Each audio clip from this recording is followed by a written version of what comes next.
Story number 5. The 5 Orange Pips. When I glance over my notes and records of the Sherlock Holmes cases between the years 82 and 90, I am faced by so many which present strange and interesting features that it is no easy matter to know which to choose and which to leave. Some, however, have already gained publicity through the papers, and others have not offered a field for those peculiar qualities which my friend possessed in so high a degree, and which it is the object of these papers to illustrate. Some, too, have baffled his analytical skill, and would be as narratives, beginnings without an ending, while others have been but partially cleared up, and have their explanations founded rather upon conjecture and surmise than on that absolute logical proof which was so dear to him. There is, however, one of these last, which was so remarkable in its details, and so startling in its results, that I am tempted to give some account of it, in spite of the fact that there are points in connection with it which never have been, and probably never will be, entirely cleared up. The year 87 furnished us with a long series of cases of greater or lesser interest, of which I retain the records. Among my headings under this one 12 months I find an account of the adventure of the Paradol Chamber, of the Amateur Mendicant Society who held a luxurious club in the lower vault of a furniture warehouse, of the facts connected with the loss of the British barque Sophie Anderson, of the singular adventures of the Grice Pattersons in the islands of Uffa, and finally of the Camberwell poisoning case. In the latter, as may be remembered, Sherlock Holmes was able, by winding up the dead man's watch, to prove that it had been wound up 2 hours before, and that therefore the deceased had gone to bed within that time, a deduction which was of the greatest importance in clearing up the case. All these I may sketch out at some future date, but none of them present such singular features as the strange train of circumstances which I have now taken up my pen to describe. It was in the latter days of September, and the equinoctial gales had set in with exceptional violence. All day the wind had screamed and the rain had beaten against the windows, so that even here in the heart of great, handmade London we were forced to raise our minds for the instant from the routine of life and to recognise the presence of those great elemental forces which shriek at mankind through the bars of his civilization like untamed beasts in a cage. As evening drew in, the storm grew higher and louder, and the wind cried and sobbed like a child in the chimney. Sherlock Holmes sat moodily at one side of the fireplace, cross-indexing his records of crime, while I at the other was deep in one of Clark Russell's fine sea stories, until the howl of the gale from without seemed to blend with the text, and the splash of the rain to lengthen out into the long swash of the sea waves. My wife was on a visit to her mother's, and for a few days I was a dweller once more in my old quarters at Baker Street. "Why?" said I, glancing up at my companion. "That was surely the bell. Who could come tonight? Some friend of yours, perhaps?" "Except yourself, I have none," he answered. "I do not encourage visitors." "A client, then?" "If so, it is a serious case. Nothing less would bring a man out on such a day and at such an hour. But I take it that it is more likely to be some crony of the landlady's." Sherlock Holmes was wrong in his conjecture, however, for there came a step in the passage and a tapping at the door. He stretched out his long arm to turn the lamp away from himself and towards the vacant chair upon which a newcomer must sit. "Come in," said he. The man who entered was young, some 22 at the outside, well groomed and trimly clad, with something of refinement and delicacy in his bearing. The streaming umbrella which he held in his hand and his long, shining waterproof told of the fierce weather through which he had come. He looked about him anxiously in the glare of the lamp, and I could see that his face was pale and his eyes heavy, like those of a man who is weighed down with some great anxiety. "I owe you an apology," he said, raising his gold pince-nez to his eyes. I trust that I'm not intruding. I fear that I have brought some traces of the storm and rain into your snug chamber." "Give me your coat and umbrella," said Holmes. "They may rest here on the hook and will be dry presently. You have come up from the south-west, I see." "Yes, from Horsham." "That clay and chalk mixture which I see upon your toe-caps is quite distinctive." "I have come for your advice." "That is easily got." "And help." "That is not always so easy." "I have heard of you, Mr. Holmes. I heard from Major Prendergast how you saved him in the Tankerville Club scandal." "Ah, of course. He was wrongfully accused of cheating at cards." "He said that you could solve anything." "He said too much." "That you are never beaten." "I have been beaten 4 times, 3 times by men, and once by a woman." "But what is that compared with the number of your successes?" "It is true that I have been generally successful." "Then you may be so with me." "I beg that you will draw your chair up to the fire and favour me with some details as to your case." "It is no ordinary one." "None of those which come to me are. I am the last court of appeal." "And yet I question, sir, whether in all your experience you have ever listened to a more mysterious and inexplicable chain of events than those which have happened in my own family." "You fill me with interest," said Holmes. "Pray give us the essential facts from the commencement, and I can afterwards question you as to those details which seem to me the most important." The young man pulled his chair up and pushed his wet feet out towards the blaze. "My name," said he, "is John Openshaw, but my own affairs have, as far as I can understand, little to do with this awful business. It is a hereditary matter, so in order to give you an idea of the facts, I must go back to the commencement of the affair. You must know that my grandfather had 2 sons, my uncle Elias and my father Joseph. My father had a small factory at Coventry, which he enlarged at the time of the invention of bicycling. He was a patentee of the Openshaw unbreakable tyre, and his business met with such success that he was able to sell it and to retire upon a handsome competence.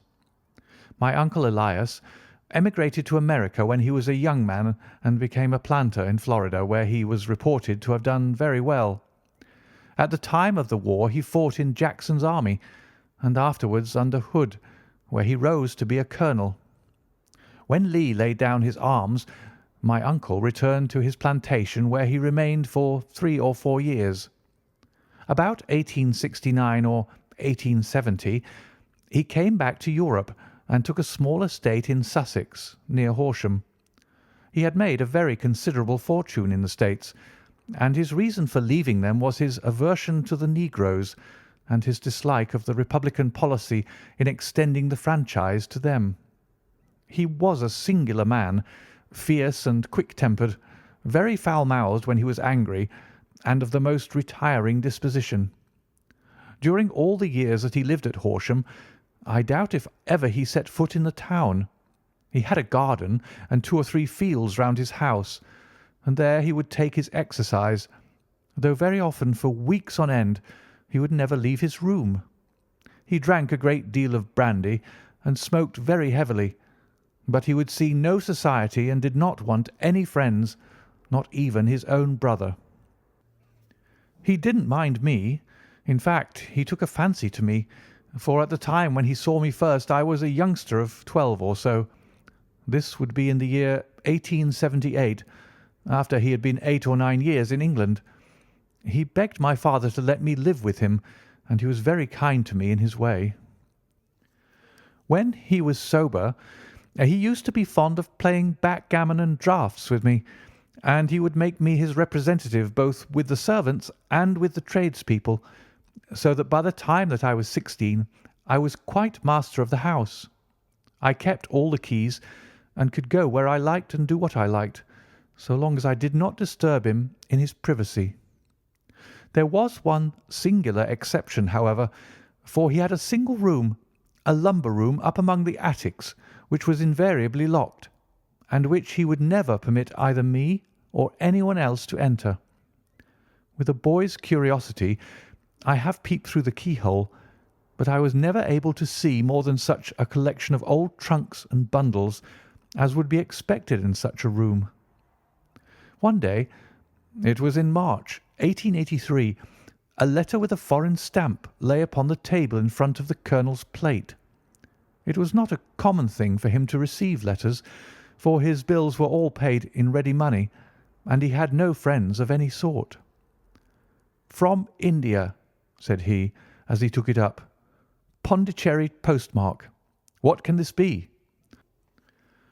Opening it hurriedly, out there jumped 5 little dried orange pips, which pattered down upon his plate. I began to laugh at this, but the laugh was struck from my lips at the sight of his face.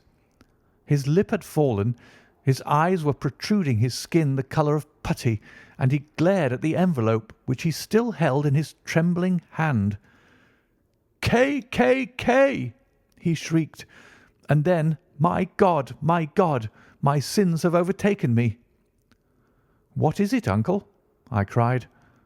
"Death," said he, and rising from the table, he retired to his room, leaving me palpitating with horror.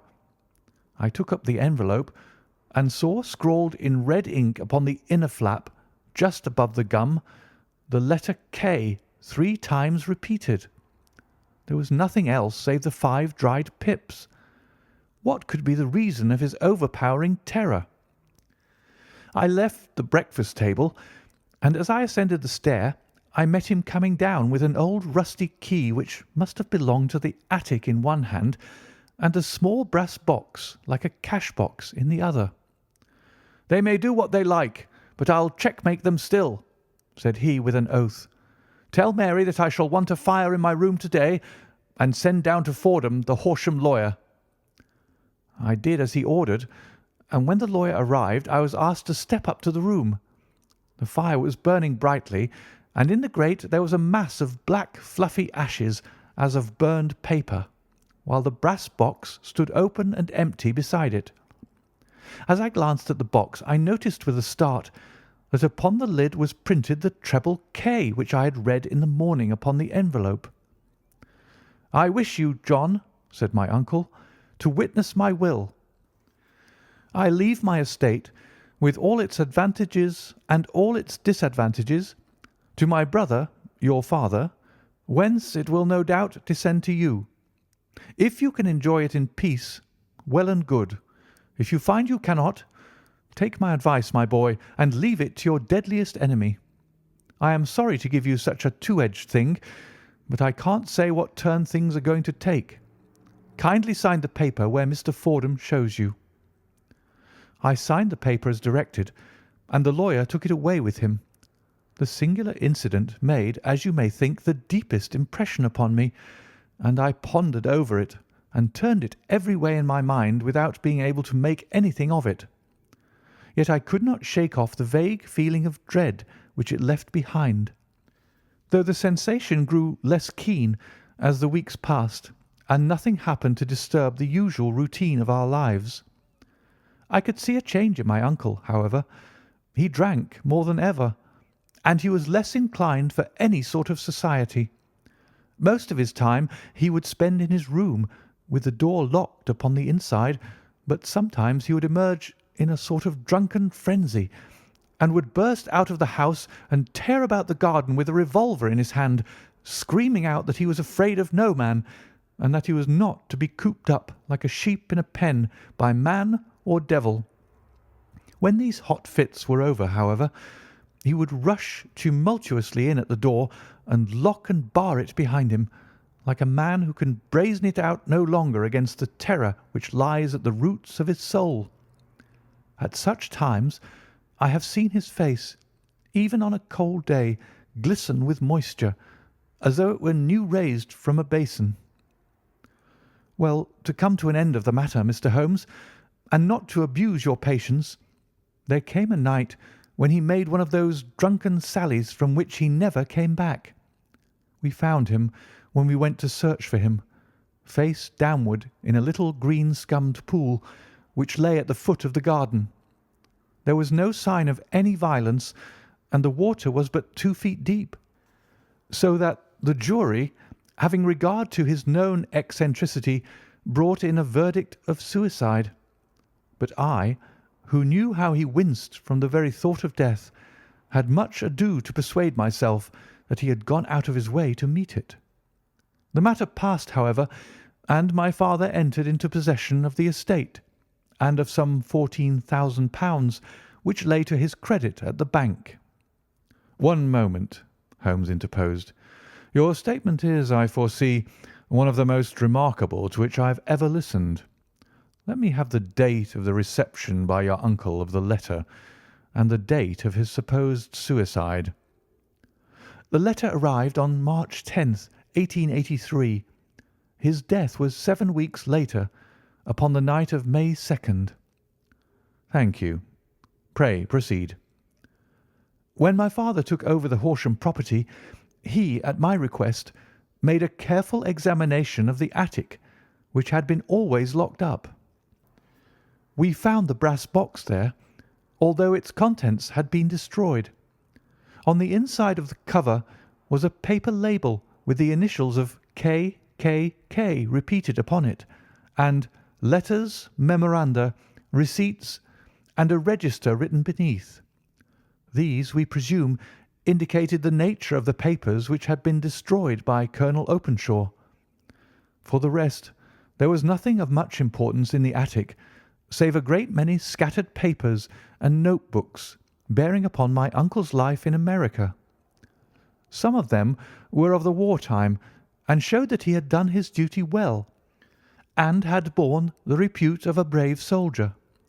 Others were of a date during the reconstruction of the Southern States, and were mostly concerned with politics, for he had evidently taken a strong part in opposing the carpet-bag politicians who had been sent down from the North. Well, it was the beginning of '84 when my father came to live at Horsham, and all went as well as possible with us until the January of '85. On the 4th day after the New Year, I heard my father give a sharp cry of surprise as we sat together at the breakfast table. There he was, sitting with a newly opened envelope in one hand and 5 dried orange pips in the outstretched palm of the other one. He had always laughed at what he called my cock and bull story about the colonel, but he looked very scared and puzzled now that the same thing had come upon himself. "Why, what on earth does this mean, John?" he stammered. My heart had turned to lead. "It is K.K.K.," said I. He looked inside the envelope. "So it is," he cried. "Here are the very letters. But what is this written above them?" "Put the papers on the sundial," I read, peeping over his shoulder. "What papers? What sundial?" he asked. "The sundial in the garden. There is no other," said I. "But the papers must be those that are destroyed." "Pooh!" said he, gripping hard at his courage. "We are in a civilized land here, and we can't have tomfoolery of this kind. Where does the thing come from?" "From Dundee," I answered, glancing at the postmark. "Some preposterous practical joke," said he. "What have I to do with sundials and papers? I shall take no notice of such nonsense." "I should certainly speak to the police," I said. "And be laughed at for my pains? Nothing of the sort." "Then let me do so." "No, I forbid you. I won't have a fuss made about such nonsense." It was in vain to argue with him, for he was a very obstinate man. I went about, however, with a heart which was full of forebodings. On the 3rd day after the coming of the letter, my father went from home to visit an old friend of his, Major Freebody, who is in command of one of the forts upon Portsdown Hill. I was glad that he should go, for it seemed to me that he was farther from danger when he was away from home. In that, however, I was in error. Upon the 2nd day of his absence, I received a telegram from the Major imploring me to come at once. My father, had fallen over one of the deep chalk pits which abound in the neighbourhood, and was lying senseless with a shattered skull. I hurried to him, but he passed away without having ever recovered his consciousness. He had, as it appears, been returning from Fareham in the twilight, and as the country was unknown to him and the chalk pit unfenced, the jury had no hesitation in bringing in a verdict of death from accidental causes. Carefully, as I examined every fact connected with his death, I was unable to find anything which could suggest the idea of murder. There were no signs of violence, no footmarks, no robbery, no record of strangers having been seen upon the roads, and yet I need not tell you that my mind was far from at ease, and that I was well nigh certain that some foul plot had been woven round him. In this sinister way I came into my inheritance. You will ask me why I did not dispose of it. I answer because I was well convinced that our troubles were in some way dependent upon an incident in my uncle's life, and that the danger would be as pressing in one house as another. It was in January '85 that my poor father met his end, and 2 years and 8 months have elapsed since then. During that time I have lived happily at Horsham, and I had begun to hope that this curse had passed away from the family, and that it had ended with the last generation. I had begun to take comfort too soon, however. Yesterday morning the blow fell in the very shape in which it had come upon my father. The young man took from his waistcoat a crumpled envelope, and turning to the table he shook out upon it 5 little dried orange pips. "This is the envelope," he continued.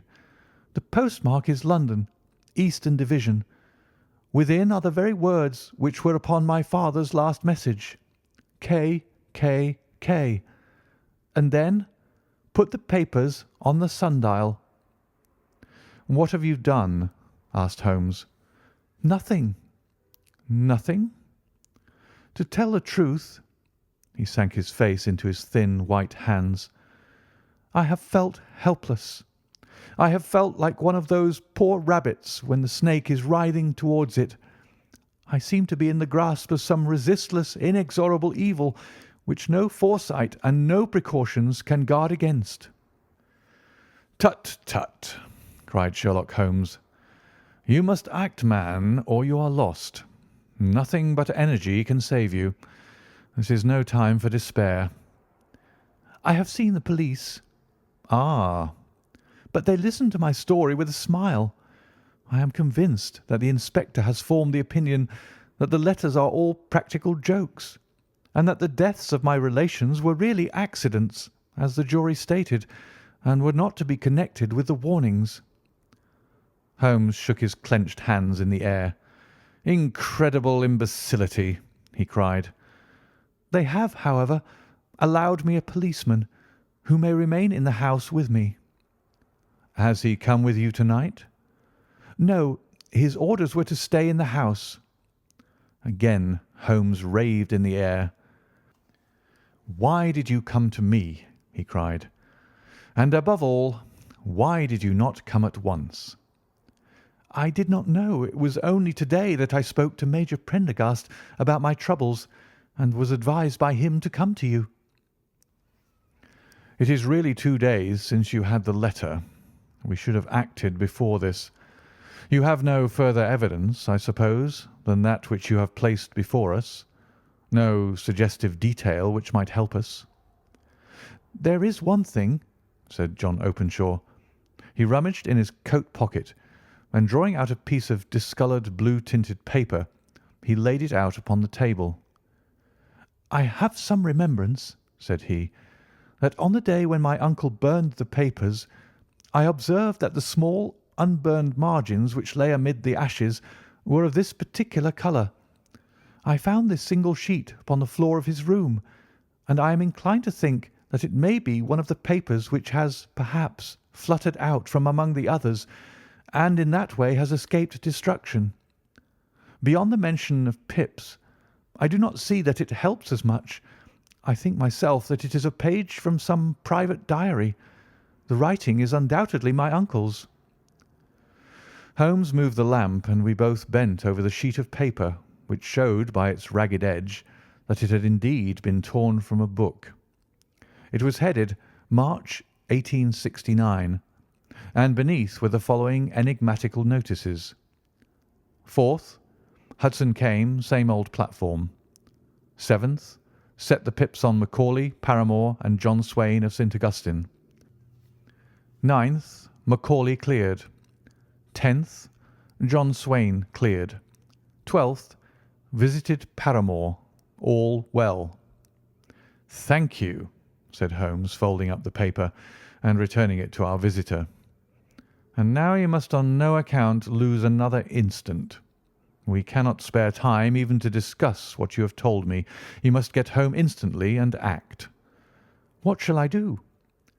"There is but one thing to do. It must be done at once.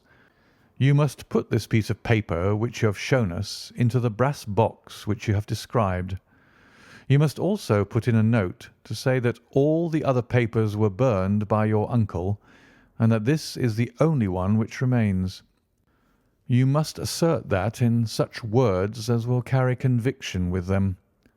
Having done this, you must at once put the box out upon the sundial as directed. Do you understand?" "Entirely." "Do not think of revenge or anything of the sort at present. I think that we may gain that by means of the law, but we have our web to weave while theirs is already woven. The first consideration is to remove the pressing danger which threatens you.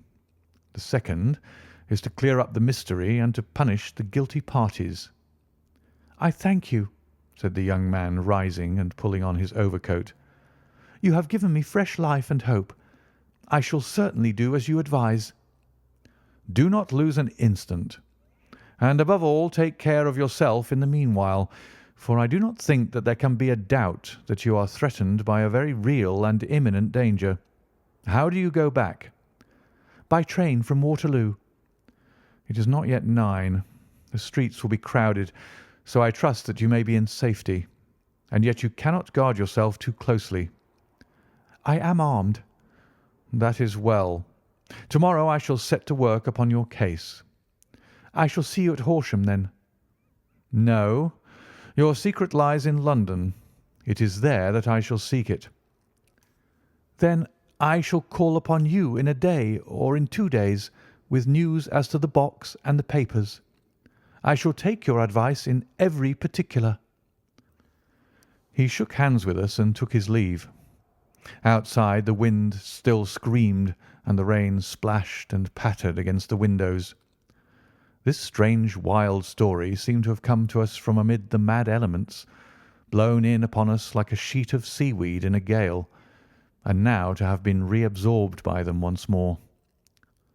Sherlock Holmes sat for some time in silence, with his head sunk forward and his eyes bent upon the red glow of the fire. Then he lit his pipe, and leaning back in his chair, he watched the blue smoke rings as they chased each other up to the ceiling. "I think, Watson," he remarked at last, "that of all our cases we have had none more fantastic than this. Save perhaps the sign of 4. Well, yes, save perhaps that. And yet this John Openshaw seems to me to be walking amid even greater perils than did the Sholtos." "But have you," I asked, "formed any definite conception as to what these perils are?" "There can be no question as to their nature," he answered. "Then what are they? Who is this K., and why does he pursue this unhappy family?" Sherlock Holmes closed his eyes and placed his elbows upon the arms of his chair with his finger-tips together. "The ideal reasoner," he remarked, "would, when he had once been shown a single fact in all its bearings, deduce from it not only the chain of events which led up to it, but also all the results which would follow from it. As Cuvier could correctly describe a whole animal by the contemplation of a single bone. So the observer, who has thoroughly understood one link in a series of incidents, should be able to accurately state all the other ones, both before and after. We have not yet grasped the results which the reason alone can attain to. Problems may be solved in the study which have baffled all those who have sought a solution by the aid of their senses. To carry the art, however, to its highest pitch, it is necessary that the reasoner should be able to utilize all the facts which have come to his knowledge, and this in itself implies, as you will readily see, a possession of all knowledge, which, even in these days of free education and encyclopedias, is a somewhat rare accomplishment. It is not so impossible, however, that a man should possess all knowledge which is likely to be useful to him in his work, and this I have endeavoured in my case to do. If I remember rightly, you on one occasion, in the early days of our friendship, defined my limits in a very precise fashion. Yes, I answered, laughing. It was a singular document. Philosophy, astronomy, and politics were marked at 0, I remember. Botany variable, geology profound as regards the mud stains from any region within 50 miles of town, chemistry eccentric, anatomy unsystematic, sensational literature and crime records unique, violin player, boxer, swordsman, lawyer, and self-poisoner by cocaine and tobacco. Those, I think, were the main points of my analysis. Holmes grinned at the last item. Well, he said, I say now, as I said then, that a man should keep his little brain attic stocked with all the furniture that he is likely to use, and the rest he can put away in the lumber room of his library, where he can get at it if he wants it. Now, for such a case as the one which has been submitted to us tonight, we need certainly to muster all our resources. Kindly hand me down the letter K of the American Encyclopedia, which stands upon the shelf beside you. Thank you. Now, let us consider the situation and see what may be deduced from it. In the first place, we may start with a strong presumption that Colonel Openshaw had some very strong reason for leaving America. Men at his time of life do not change all their habits and exchange willingly the charming climate of Florida for the lonely life of an English provincial town. His extreme love of solitude in England suggests the idea that he was in fear of someone or something, so we may assume as a working hypothesis that it was fear of someone or something which drove him from America. As to what it was he feared, we can only deduce that by considering the formidable letters which were received by himself and his successors. Did you remark the postmarks of those letters? The first was from Pondicherry, the second from Dundee, and the third from London. From East London. What do you deduce from that? They're all seaports. That the writer was on board of a ship. Excellent. We have already a clue. There can be no doubt that the strong probability, is that the writer was on board of a ship. And now let us consider another point.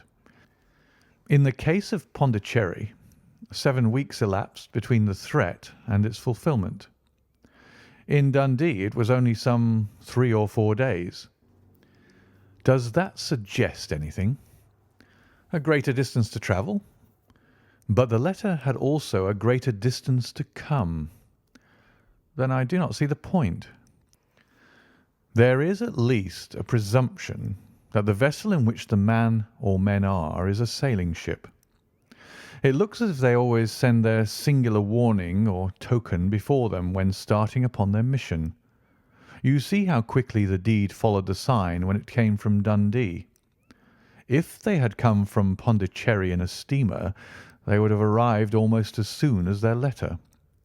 But as a matter of fact, 7 weeks elapsed. I think that those 7 weeks represented the difference between the mail boat which brought the letter and the sailing vessel which brought the writer. It is possible, More than that, it is probable. And now you see the deadly urgency of this new case, and why I urged young Openshaw to caution. The blow has always fallen at the end of the time which it would take the senders to travel the distance. But this one comes from London, and therefore we cannot count upon delay." "Good God!" I cried. "What can it mean, this relentless persecution?" "The papers which Openshaw carried are obviously of vital importance to the person or persons in the sailing ship. I think that it is quite clear that there must be more than one of them. A single man could not have carried out 2 deaths in such a way as to deceive a coroner's jury. There must have been several in it, and they must have been men of resource and determination. Their papers they mean to have, be the holder of them who it may. In this way, you see, KKK ceases to be the initials of an individual and becomes the badge of a society." "But of what society?" "Have you never," said Sherlock Holmes, bending forward and sinking his voice, "have you never heard of the Ku Klux Klan?" "I never have." Holmes turned over the leaves of the book upon his knee. "Here it is," said he presently. "Ku Klux Klan, a name derived from the fanciful resemblance to the sound produced by cocking a rifle. This terrible secret society was formed by some ex-Confederate soldiers in the Southern States after the Civil War, and it rapidly formed local branches in different parts of the country, notably in Tennessee, Louisiana, the Carolinas, Georgia, and Florida. Its power was used for political purposes, principally for the terrorizing of the Negro voters and the murdering and driving from the country of those who were opposed to its views. Its outrages were usually preceded by a warning sent to the marked man in some fantastic but generally recognized shape: a sprig of oak leaves in some parts, melon seeds or orange pips in others. On receiving this, the victim might either openly abjure his former ways, or might fly from the country. If he braved the matter out, death would unfailingly come upon him, and usually in some strange and unforeseen manner. So perfect was the organization of the society, and so systematic its methods, that there is hardly a case upon record where any man succeeded in braving it with impunity, or in which any of its outrages were traced home to the perpetrators. For some years the organization flourished in spite of the efforts of the United States government and of the better classes of the community in the South.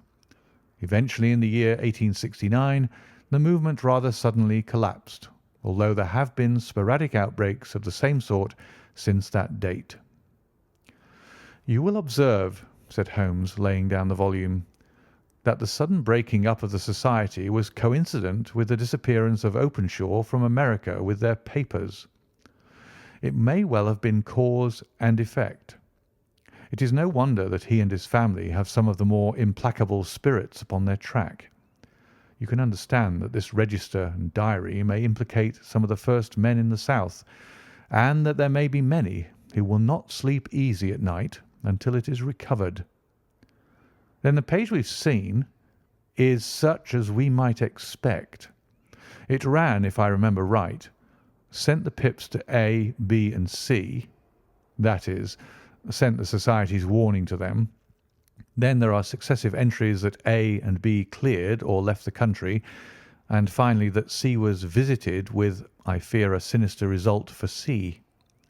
Well, I think, Doctor, that we may let some light into this dark place, and I believe that the only chance young Openshaw has in the meantime is to do what I have told him. There is nothing more to be said or to be done to-night, so hand me over my violin, and let us try to forget for half an hour the miserable weather and the still more miserable ways of our fellow men." It had cleared in the morning, and the sun was shining with a subdued brightness through the dim veil which hangs over the great city. Sherlock Holmes was already at breakfast when I came down. "You will excuse me for not waiting for you," said he. "I have, I foresee, a very busy day before me in looking into this case of young Openshaw's." "What steps will you take?" I asked. It will very much depend upon the results of my first inquiries.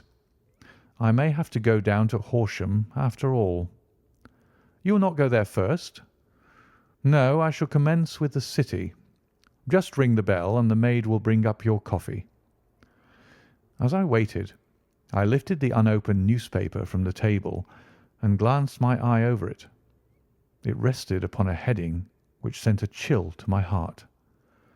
"Holmes!" I cried. "You're too late." "Ah!" said he, laying down his cup. "I feared as much. How was it done?" He spoke calmly, but I could see that he was deeply moved. "My eye caught the name of Openshaw and the heading 'Tragedy near Waterloo Bridge.' Here is the account. Between 9 and 10 last night, Police Constable Cook of the H Division on duty near Waterloo Bridge heard a cry for help and a splash in the water. The night, however, was extremely dark and stormy, so that in spite of the help of several passers-by, it was quite impossible to effect a rescue. The alarm, however, was given, and by aid of the water police, the body was eventually recovered. It proved to be that of a young gentleman whose name, as it appears from an envelope which was found in his pocket, was John Openshaw, and whose residence is near Horsham. It is conjectured that he may have been hurrying down to catch the last train from Waterloo Station, and that in his haste and the extreme darkness he missed his path and walked over the edge of one of the small landing places for river steamboats. The body exhibited no traces of violence, and there can be no doubt that the deceased had been the victim of an unfortunate accident, which should have the effect of calling the attention of the authorities to the condition of the riverside landing stages. We sat in silence for some minutes, Holmes more depressed and shaken than I had ever seen him. "That hurts my pride, Watson," he said at last. "It is a petty feeling, no doubt, but it hurts my pride. It becomes a personal matter with me now, and if God sends me health, I shall set my hand upon this gang. That he should come to me for help, and that I should send him away to his death." He sprang from his chair and paced about the room in uncontrollable agitation, with a flush upon his sallow cheeks and a nervous clasping and unclasping of his long, thin hands. "They must be cunning devils," he exclaimed at last. "How could they have decoyed him down there? The embankment is not on the district line to the station. The bridge, no doubt, was too crowded, even on such a night, for their purpose. Well, Watson, we shall see who will win in the long run. I am going out now." "To the police?" "No, I shall be my own police. When I have spun the web they may take the flies, but not before." All day I was engaged in my professional work, and it was late in the evening before I returned to Baker Street. Sherlock Holmes had not come back yet. It was nearly 10 o'clock before he entered, looking pale and worn. He walked up to the sideboard, and tearing a piece from the loaf, he devoured it voraciously, washing it down with a long draught of water. "You are hungry?" I remarked. "Starving. It had escaped my memory. I have had nothing since breakfast." "Nothing?" "Not a bite. I had no time to think of it." "And how have you succeeded?" "Well, you have a clue?" "I have them in the hollow of my hand. Young Openshaw shall not long remain unavenged. Why, Watson, let us put their own devilish trademark upon them. It is well thought of." "What do you mean?" He took an orange from the cupboard, and tearing it to pieces, he squeezed out the pips upon the table. Of these he took 5 and thrust them into an envelope. On the inside of the flap he wrote S.H. for J.O. Then he sealed it and addressed it to Captain James Calhoun, Bark Lone Star, Savannah, Georgia. "That will await him when he enters port," said he, chuckling. "It may give him a sleepless night. He'll find it as sure a precursor of his fate as Openshaw did before him." "And who is this Captain Calhoun?" "The leader of the gang. I shall have the others, but he first." "How did you trace it, then?"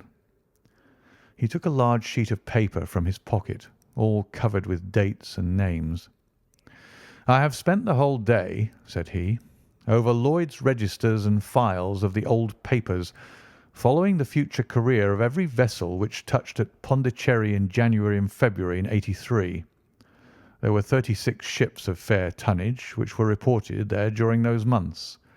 Of these, one, the Lone Star, instantly attracted my attention, since, although it was reported as having cleared from London, the name is that which is given to one of the states of the Union. Texas, I think. I was not and am not sure which, but I knew that the ship must have an American origin. What then? I searched the Dundee records, and when I found that the barque Lone Star was there in January '85, my suspicion became a certainty. I then inquired as to the vessels which lay at present in the port of London. Yes, the Lone Star had arrived here last week. I went down to the Albert Dock and found that she had been taken down the river by the early tide this morning, homeward bound to Savannah. I wired to Gravesend and learned that she had passed some time ago, and as the wind is easterly, I have no doubt that she is now past the Goodwins and not very far from the Isle of Wight." "What will you do, then?" "Oh, I have my hand upon him. He and the two mates are, as I learn, the only native-born Americans in the ship. The others are Finns and Germans. I know also that they were all three away from the ship last night. I had it from the stevedore, who's been loading their cargo.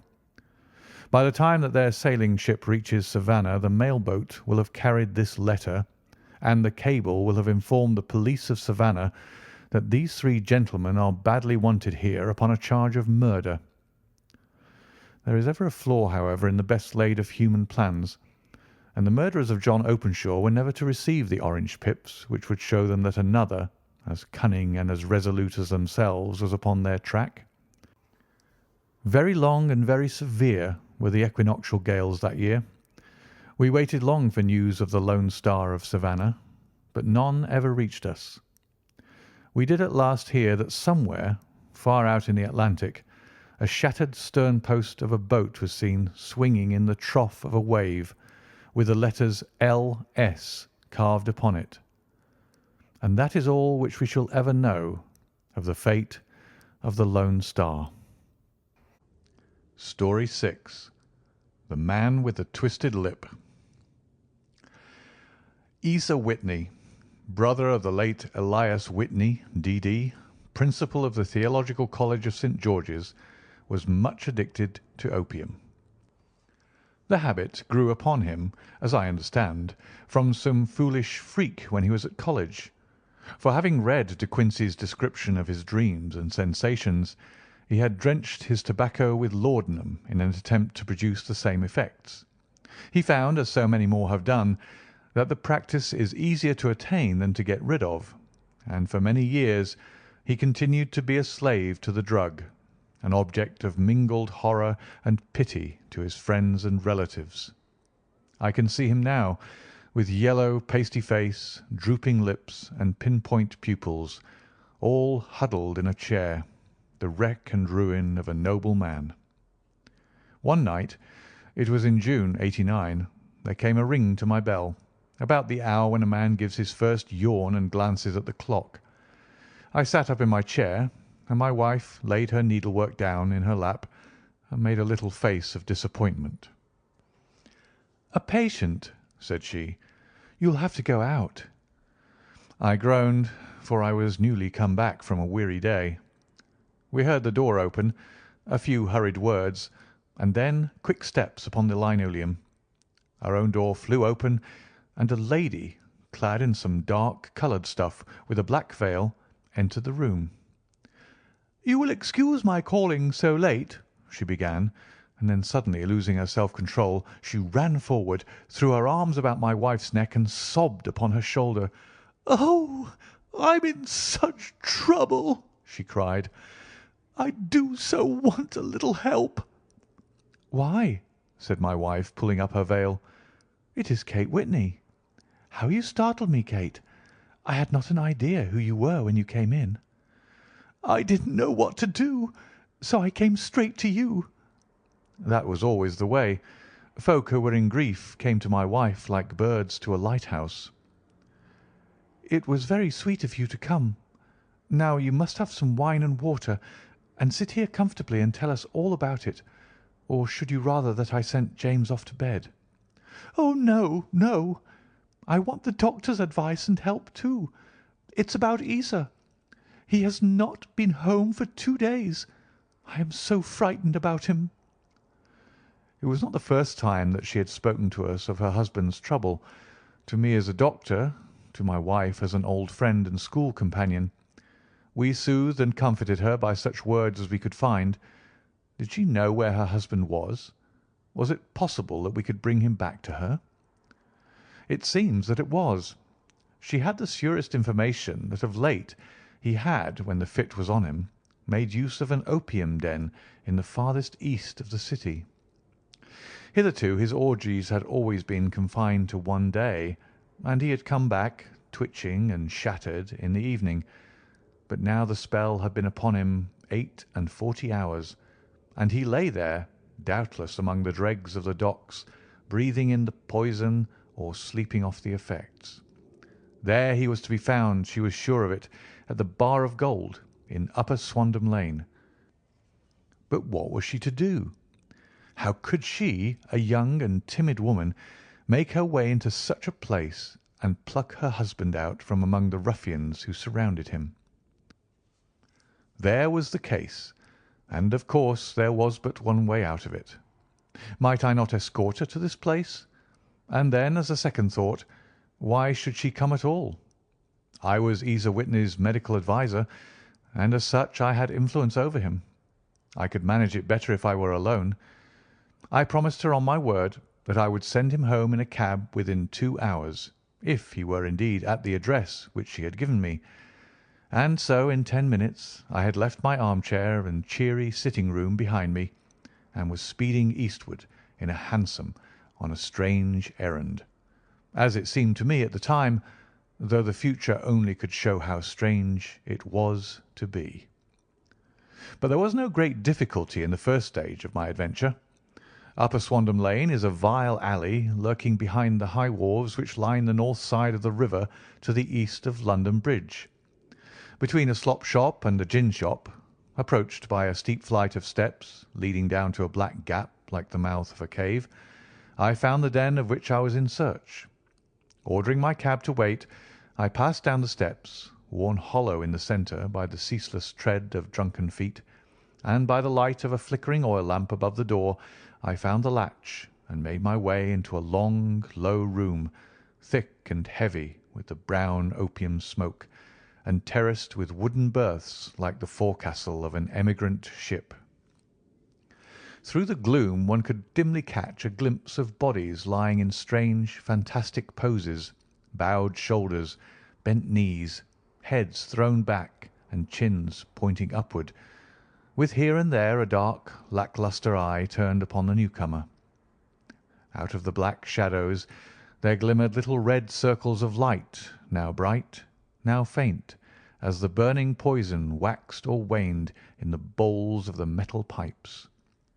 The most lay silent, but some muttered to themselves and others talked together in a strange, low, monotonous voice, their conversation coming in gushes, and then suddenly tailing off into silence, each mumbling out his own thoughts and paying little heed to the words of his neighbour. At the farther end was a small brazier of burning charcoal, beside which, on a three-legged wooden stool, there sat a tall, thin old man, with his jaw resting upon his two fists and his elbows upon his knees, staring into the fire. As I entered, a sallow Malay attendant had hurried up with a pipe for me and a supply of the drug, beckoning me to an empty berth.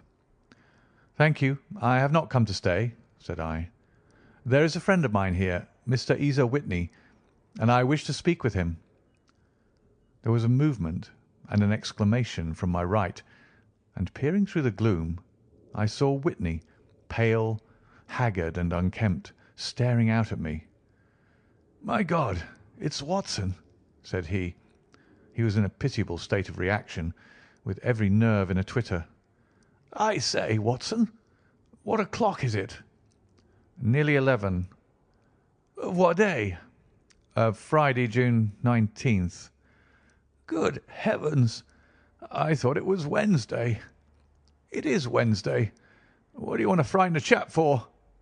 He sank his face onto his arms and began to sob in a high treble key. "I tell you that it is Friday, man. Your wife has been waiting this 2 days for you. You should be ashamed of yourself." "So I am. But you've got mixed, Watson, for I've only been here a few hours. 3 pipes, 4 pipes, I forgot how many. But I'll go home with you. I wouldn't frighten Kate. Poor little Kate. Give me your hand. Have you a cab?" "Yes, I have one waiting." "Then I shall go in it. But I must owe something. Find what I owe, Watson. I'm all off colour. I can do nothing for myself." I walked down the narrow passage between the double row of sleepers, holding my breath to keep out the vile, stupefying fumes of the drug, and looking about for the manager. As I passed the tall man who sat by the brazier, I felt a sudden pluck at my skirt, and a low voice whispered, "Walk past me, and then look back at me." The words fell quite distinctly upon my ear. I glanced down. They could only have come from the old man at my side.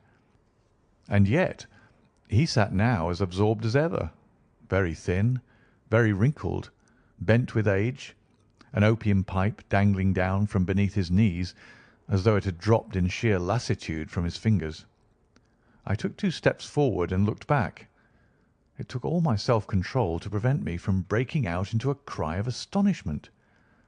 He had turned his back so that none could see him but I. His form had filled out. His wrinkles were gone. The dull eyes had regained their fire, and there, sitting by the fire and grinning at my surprise, was none other than Sherlock Holmes. He made a slight motion to me to approach him, and instantly, as he turned his face half round to the company once more, subsided into a doddering, loose-lipped senility. "Holmes," I whispered, "what on earth are you doing in this den?"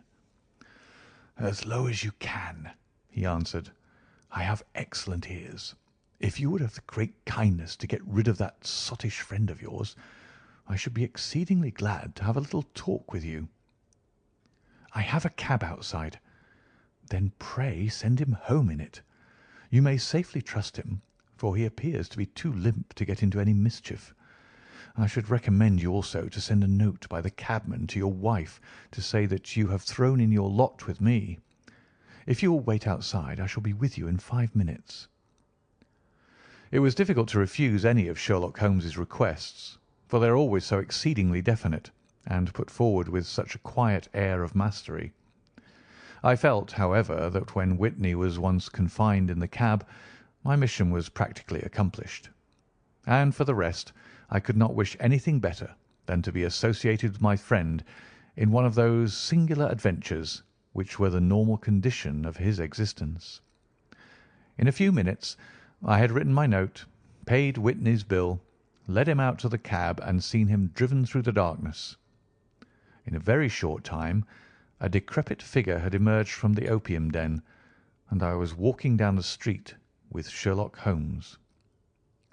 For 2 streets he shuffled along with a bent back and an uncertain foot. Then, glancing quickly round, he straightened himself out and burst into a hearty fit of laughter. "I suppose, Watson," said he, "that you imagine that I have added opium smoking to cocaine injections, and all the other little weaknesses on which you have favoured me with your medical views. I was certainly surprised to find you there, but not more so than I to find you. I came to find a friend, and I to find an enemy." "An enemy?" "Yes, one of my natural enemies, or shall I say, my natural prey. Briefly, Watson, I am in the midst of a very remarkable inquiry, and I have hoped to find a clue in the incoherent ramblings of these sots, as I have done before now. Had I been recognised in that den, my life would not have been worth an hour's purchase, for I have used it before now for my own purposes, and the rascally Lascar who runs it has sworn to have vengeance upon me. There is a trapdoor at the back of that building near the corner of Paul's Wharf, which could tell some strange tales of what has passed through it upon the moonless nights. What? You don't mean bodies? Aye, bodies, Watson. We should be rich men if we had £1,000 for every poor devil who's been done to death in that den. It is the vilest murder trap on the whole riverside, and I fear that Neville St. Clair has entered it never to leave it more. But our trap should be here. He put his two forefingers between his teeth and whistled shrilly, a signal which was answered by a similar whistle from the distance, followed shortly by the rattle of wheels and the clink of horses' hoofs. "Now, Watson," said Holmes, as a tall dog-cart dashed up through the gloom, throwing out two golden tunnels of yellow light from its side lanterns. "You'll come with me, won't you?" "If I can be of use." "Oh, a trusty comrade is always of use, and a chronicler still more so. My room at the Cedars is a double-bedded one." "The Cedars?" "Yes, that is Mr. St. Clair's house. I am staying there while I conduct the inquiry." "Where is it, then?" "Near Lee, in Kent. We have a 7-mile drive before us." "But I'm all in the dark."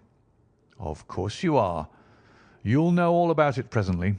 Jump up here. All right, John, we shall not need you. Here's £half-a-crown. Look out for me to-morrow about 11. Give her her head. So long, then." He flicked the horse with his whip, and we dashed away through the endless succession of sombre and deserted streets, which widened gradually until we were flying across a broad balustraded bridge, with the murky river flowing sluggishly beneath us.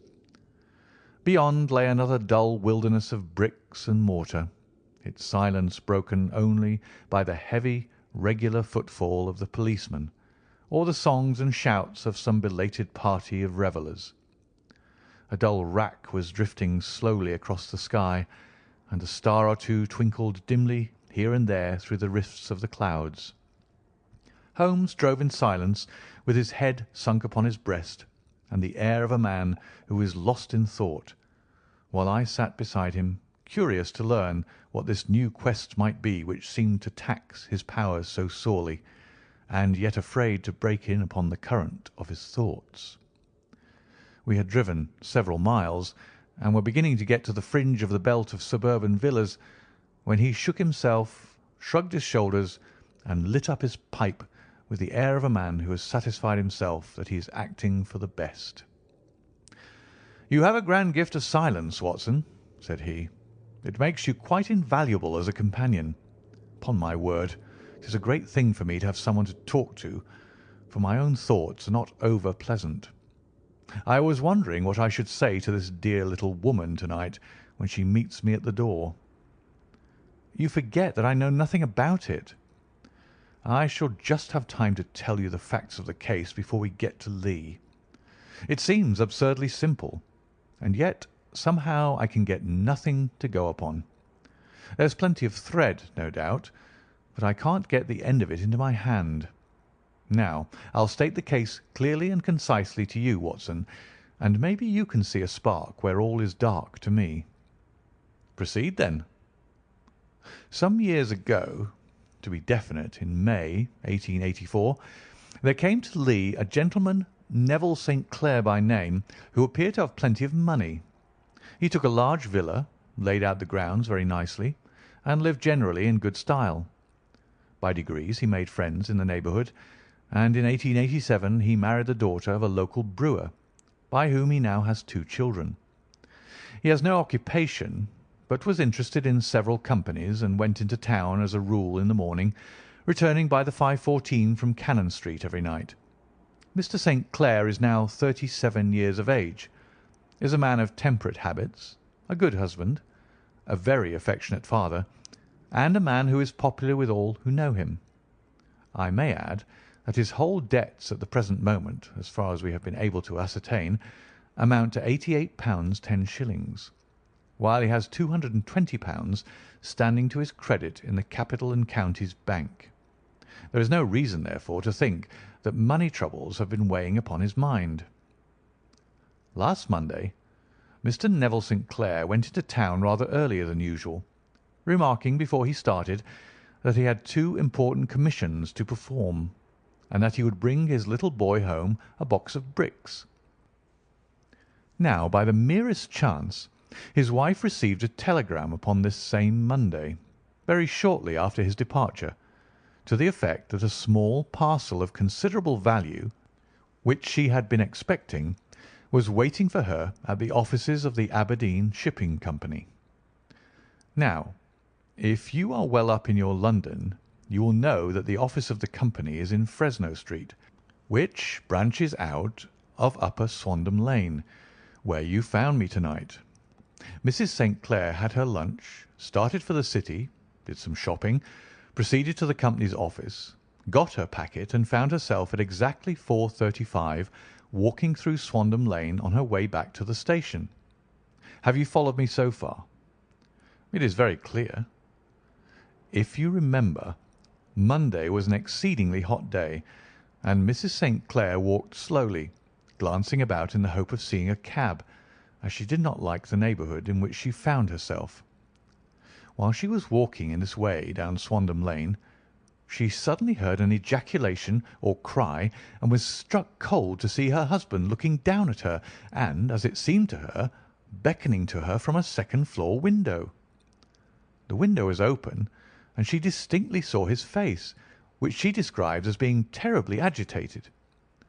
He waved his hands frantically to her, and then vanished from the window so suddenly that it seemed to her that he had been plucked back by some irresistible force from behind. One singular point which struck her quick feminine eye was that although he wore some dark coat, such as he had started to town in, he had on neither collar nor necktie. Convinced that something was amiss with him, she rushed down the steps, for the house was none other than the opium den in which you found me tonight, and running through the front room, she attempted to ascend the stairs which led to the first floor. At the foot of the stairs, however, she met this Lascar scoundrel of whom I have spoken, who thrust her back, and, aided by a Dane, who acts as assistant there, pushed her out into the street. Filled with the most maddening doubts and fears, she rushed down the lane, and by rare good fortune met in Fresno Street a number of constables with an inspector, all on their way to their beat. The inspector and 2 men accompanied her back, and in spite of the continued resistance of the proprietor, they made their way to the room in which Mr. St. Clair had last been seen. There was no sign of him there. In fact, in the whole of that floor there was no one to be found save a crippled wretch of hideous aspect, who it seems made his home there. Both he and the Lascar stoutly swore that no one else had been in the front room during the afternoon. So determined was their denial that the inspector was staggered, and had almost come to believe that Mrs. St. Clair had been deluded, when with a cry she sprang at a small deal box which lay upon the table and tore the lid from it. Out there fell a cascade of children's bricks. It was the toy which he had promised to bring home. This discovery, and the evident confusion which the cripple showed, made the inspector realize that the matter was serious. The rooms were carefully examined, and results all pointed to an abominable crime. The front room was plainly furnished as a sitting-room, and led into a small bedroom which looked out upon the back of one of the wharves. Between the wharf and the bedroom window is a narrow strip which is dry at low tide, but is covered at high tide with at least 4½ feet of water. The bedroom window was a broad one, and opened from below. On examination, traces of blood were to be seen upon the window-sill, and several scattered drops were visible upon the wooden floor of the bedroom. Thrust away behind a curtain in the front room were all the clothes of Mr. Neville St. Clair, with the exception of his coat. His boots, his socks, his hat, and his watch, all were there. There were no signs of violence upon any of these garments, and there were no other traces of Mr. Neville St. Clair.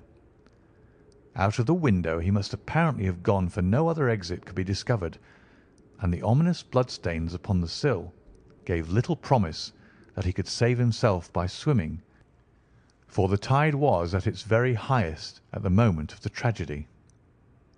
And now, as to the villains who seemed to be immediately implicated in the matter.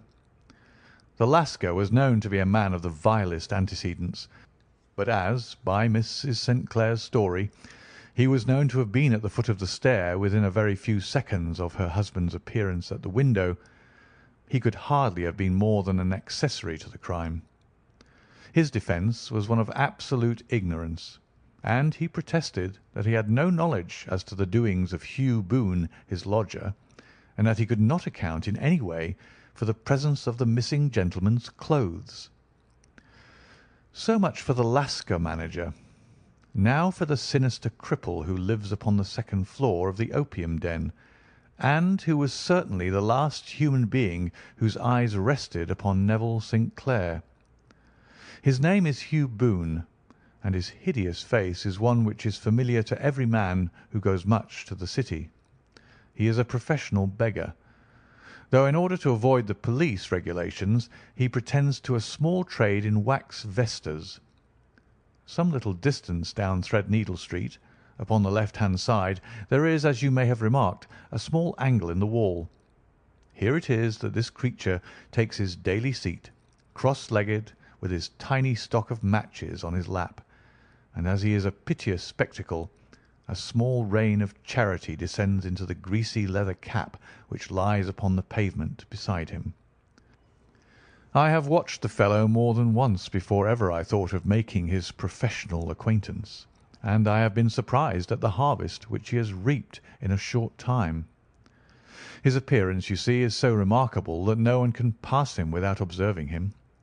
A shock of orange hair, a pale face disfigured by a horrible scar, which, by its contraction, has turned up the outer edge of his upper lip, a bulldog chin, and a pair of very penetrating dark eyes, which present a singular contrast to the colour of his hair, all mark him out from amid the common crowd of mendicants, and so, too, does his wit, for he is ever ready with a reply to any piece of chaff which may be thrown at him by the passers-by.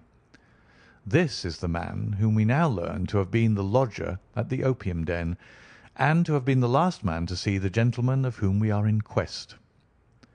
But a cripple, said I. What could he have done single-handed against a man in the prime of life?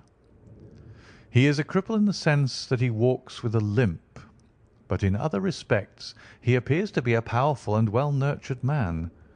Surely your medical experience would tell you, Watson, that weakness in one limb is often compensated for by exceptional strength in the others. Pray continue your narrative. Mrs. St. Clair had fainted at the sight of the blood upon the window, and she was escorted home in a cab by the police, as her presence could be of no help to them in their investigations. Inspector Barton, who had charge of the case, made a very careful examination of the premises, but without finding anything which threw any light upon the matter. One mistake had been made in not arresting Boone instantly, as he was allowed some few minutes during which he might have communicated with his friend the Lascar, but this fault was soon remedied, and he was seized and searched without anything being found which could incriminate him. There were, it is true, some blood stains upon his right shirt sleeve, but he pointed to his ring finger, which had been cut near the nail, and explained that the bleeding came from there, adding that he had been to the window not long before, and that the stains which had been observed there came doubtless from the same source. He denied strenuously having ever seen Mr. Neville St. Clair, and swore that the presence of the clothes in his room was as much a mystery to him as to the police. As to Mrs. St. Clair's assertion that she had actually seen her husband at the window, he declared that she must have been either mad or dreaming. He was removed, loudly protesting, to the police station, while the inspector remained upon the premises in the hope that the ebbing tide might afford some fresh clue. And it did, though they hardly found upon the mud bank what they had feared to find. It was Neville St. Clair's coat, and not Neville St. Clair, which lay uncovered as the tide receded. And what do you think they found in the pockets? I cannot imagine. No, I don't think you would guess. Every pocket stuffed with pennies and halfpennies, 421 pennies and 270 halfpennies. It was no wonder that it had not been swept away by the tide. But a human body is a different matter. There is a fierce eddy between the wharf and the house. It seemed likely enough that the weighted coat had remained when the stripped body had been sucked away into the river. But I understand that all the other clothes were found in the room. Would the body be dressed in a coat alone? No, sir, but the facts might be met speciously enough. Suppose that this man Boone had thrust Neville St. Clair through the window. There is no human eye which could have seen the deed. What would he do then? It would, of course, instantly strike him that he must get rid of the tell-tale garments. He would seize the coat then, and be in the act of throwing it out, when it would occur to him that it would swim and not sink. He has little time, for he has heard the scuffle downstairs when the wife tried to force her way up, and perhaps he has already heard from his Lascar confederate that the police are hurrying up the street. There is not an instant to be lost. He rushes to some secret hoard where he has accumulated the fruits of his beggary, and he stuffs all the coins upon which he can lay his hands into the pockets to make sure of the coat's sinking. He throws it out, and would have done the same with the other garments had not he heard the rush of steps below and only just had time to close the window when the police appeared. It certainly sounds feasible. Well, we will take it as a working hypothesis for want of a better. Boone, as I have told you, was arrested and taken to the station, but it could not be shown that there had ever before been anything against him. He had for years been known as a professional beggar, but his life appeared to have been a very quiet and innocent one. There the matter stands at present, and the questions which have to be solved, what Neville St. Clair was doing in the opium den, what happened to him when there, where is he now, and what Hugh Boone had to do with his disappearance, are all as far from a solution as ever. I confess that I cannot recall any case within my experience which looked at the first glance so simple, and yet which presented such difficulties. While Sherlock Holmes had been detailing this singular series of events, we had been whirling through the outskirts of the great town until the last straggling houses had been left behind, and we rattled along with a country hedge upon either side of us. Just as he finished, however, we drove through two scattered villages, where a few lights still glimmered in the windows. "We are on the outskirts of Lee," said my companion. "We have touched on 3 English counties in our short drive, starting in Middlesex, passing over an angle of Surrey, and ending in Kent. See that light among the trees? That is the Cedars, and beside that lamp sits a woman whose anxious ears have already, I have little doubt, caught the clink of our horses' feet." "But why are you not conducting the case from Baker Street?" I asked. "Because there are many inquiries which must be made out here. Mrs. St. Clair has most kindly put 2 rooms at my disposal, and you may rest assured that she will have nothing but a welcome for my friend and colleague. I hate to meet her, Watson, when I have no news of her husband. Here we are. Whoa there! Whoa!" We had pulled up in front of a large villa which stood within its own grounds. A stable boy had run out to the horse's head, and springing down, I followed Holmes up the small, winding gravel drive which led to the house. As we approached, the door flew open, and a little blonde woman stood in the opening, clad in some sort of light mousseline de soie, with a touch of fluffy pink chiffon at her neck and wrists.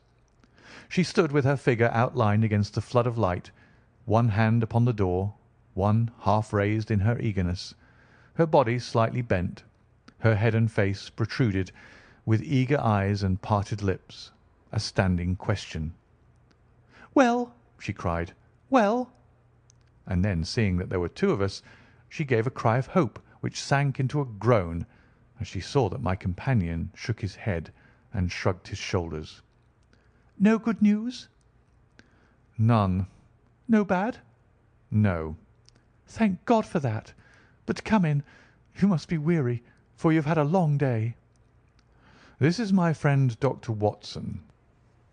He has been of most vital use to me in several of my cases, and a lucky chance has made it possible for me to bring him out and associate him with this investigation." "I am delighted to see you," said she, pressing my hand warmly.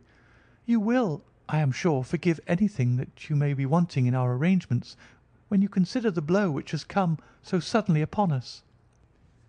"My dear madam," said I am an old campaigner, and if I were not, I can very well see that no apology is needed.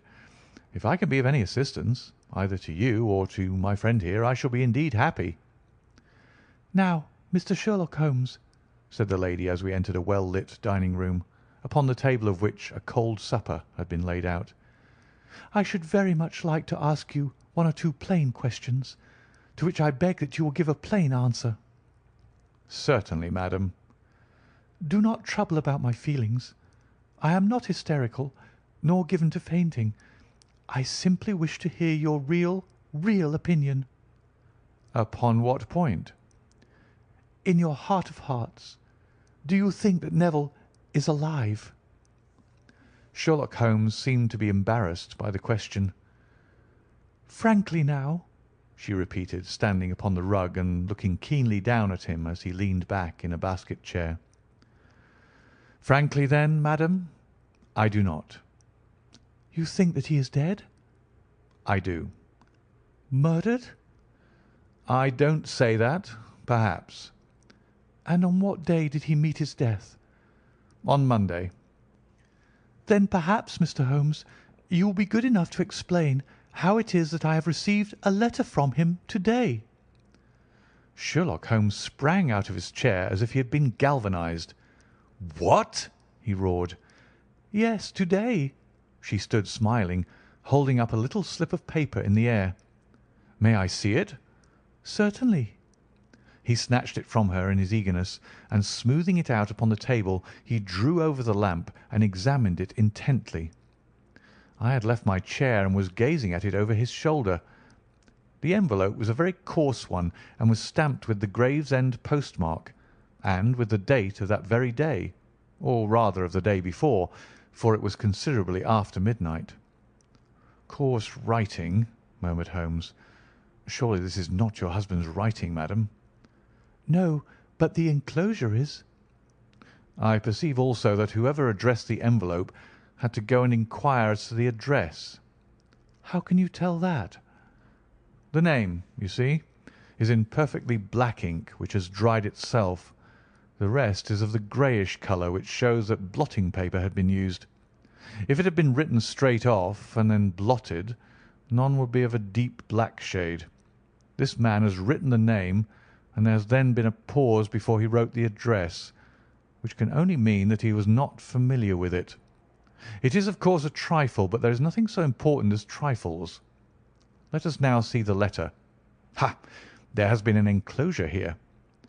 "Yes, there was a ring, his signet ring." "And you are sure that this is your husband's hand?" "One of his hands." "One?" "His hand when he wrote hurriedly. It is very unlike his usual writing, and yet I know it well." "Dearest, do not be frightened. All will come well. There is a huge error which it may take some little time to rectify. Wait in patience. Neville."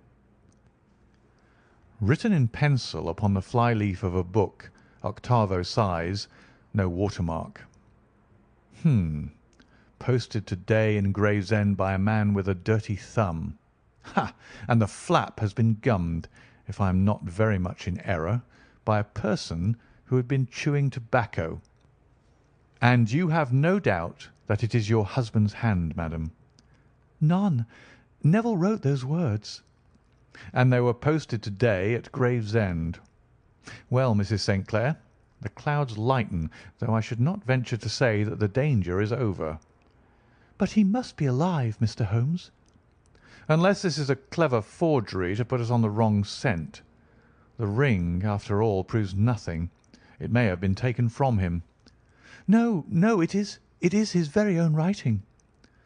Very well. It may, however, have been written on Monday and only posted to-day. "That is possible." If so, much may have happened between. "Oh, you must not discourage me, Mr. Holmes. I know that all is well with him. There is so keen a sympathy between us that I should know if evil came upon him. On the very day that I saw him last, he cut himself in the bedroom, and yet I in the dining room rushed upstairs instantly with the utmost certainty that something had happened. Do you think that I would respond to such a trifle and yet be ignorant of his death?" I have seen too much to know that the impression of a woman may be more valuable than the conclusion of an analytical reasoner. And in this letter you certainly have a very strong piece of evidence to corroborate your view. But if your husband is alive and able to write letters, why should he remain away from you?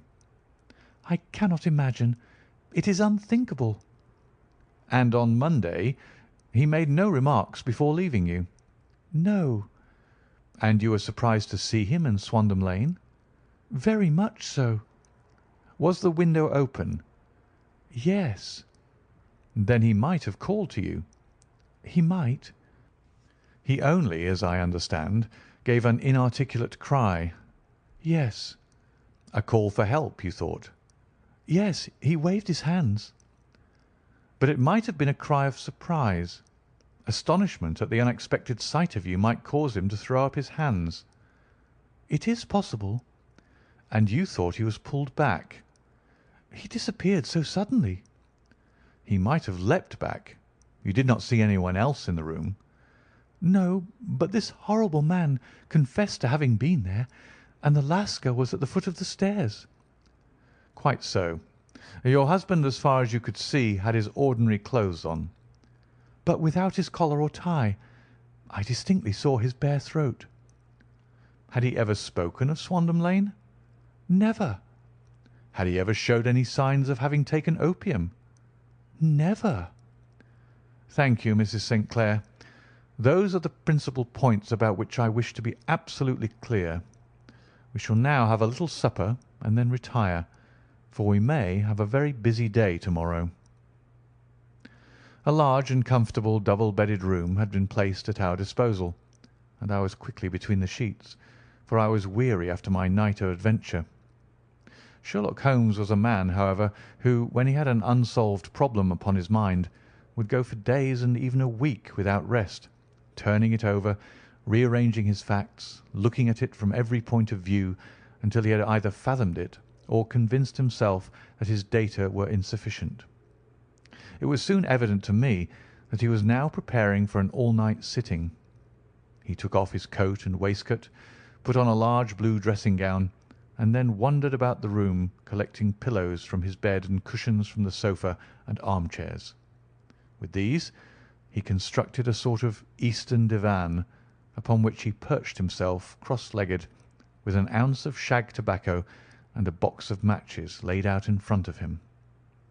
In the dim light of the lamp I saw him sitting there, an old briar pipe between his lips, his eyes fixed vacantly upon the corner of the ceiling, the blue smoke curling up from him, silent, motionless, with the light shining upon his strong-set aquiline features. So he sat as I dropped off to sleep. And so he sat when a sudden ejaculation caused me to wake up, and I found the summer sun shining into the apartment. The pipe was still between his lips, the smoke still curled upward, and the room was full of a dense tobacco haze, but nothing remained of the heap of shag which I had seen upon the previous night. "Awake, Watson?" he asked. "Yes." "Game for a morning drive?" "Certainly." "Then dress. No one is stirring yet, but I know where the stable boy sleeps, and we shall soon have the trap out." He chuckled to himself as he spoke, his eyes twinkled, and he seemed a different man to the sombre thinker of the previous night. As I dressed I glanced at my watch. It was no wonder that no one was stirring. It was 25 minutes past 4. I had hardly finished when Holmes returned with the news that the boy was putting in the horse. "I want to test a little theory of mine," said he, pulling on his boots. "I think, Watson, that you are now standing in the presence of one of the most absolute fools in Europe. I deserve to be kicked from here to Charing Cross, but I think I have the key of the affair now." "And where is it?" I asked, smiling. "In the bathroom," he answered. "Oh, yes, I am not joking," he continued, seeing my look of incredulity. "I have just been there, and I have taken it out, and I have got it in this Gladstone bag.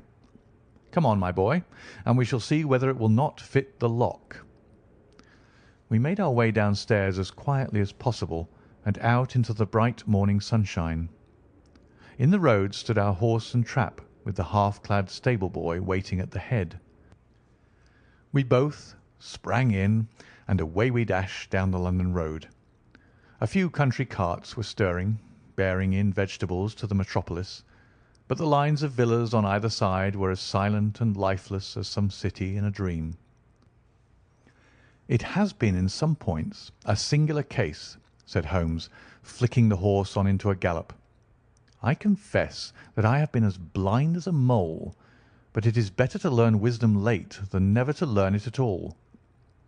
In town the earliest risers were just beginning to look sleepily from their windows as we drove through the streets of the Surrey side.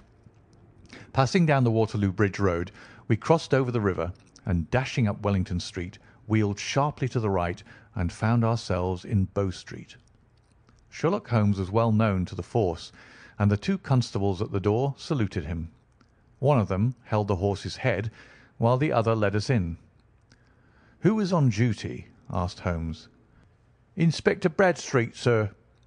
"Ah, Bradstreet. How are you?" A tall, stout official had come down the stone-flagged passage in a peaked cap and frogged jacket. "I wish to have a quiet word with you, Bradstreet." "Certainly, Mr. Holmes. Step into my room here." It was a small office-like room with a huge ledger upon the table and a telephone projecting from the wall. The inspector sat down at his desk. "What can I do for you, Mr. Holmes?"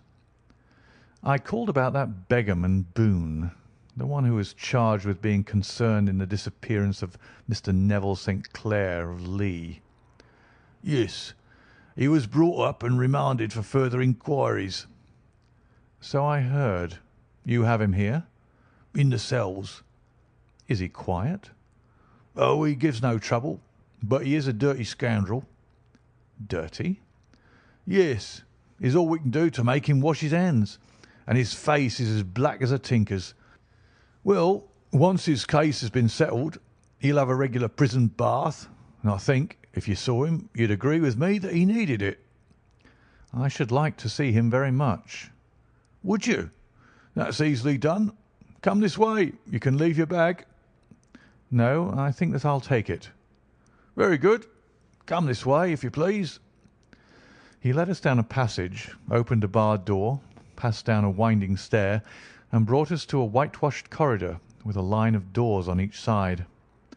"The third on the right is his," said the inspector. "Here it is."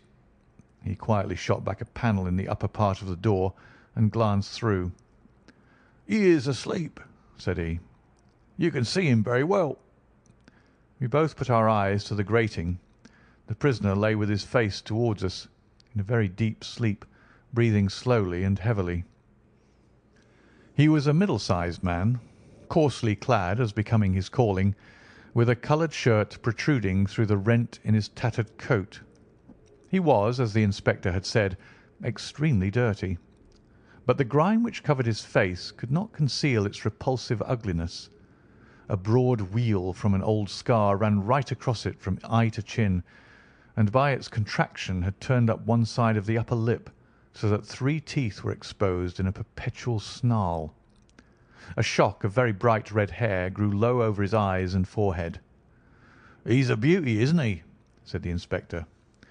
"He certainly needs a wash," remarked Holmes. "I had an idea that he might, and I took the liberty of bringing the tools with me." He opened the Gladstone bag as he spoke, and took out, to my astonishment, a very large bath sponge. He, you are a funny one," chuckled the inspector. "Now, if you will have the great goodness to open that door very quietly, we will soon make him cut a much more respectable figure."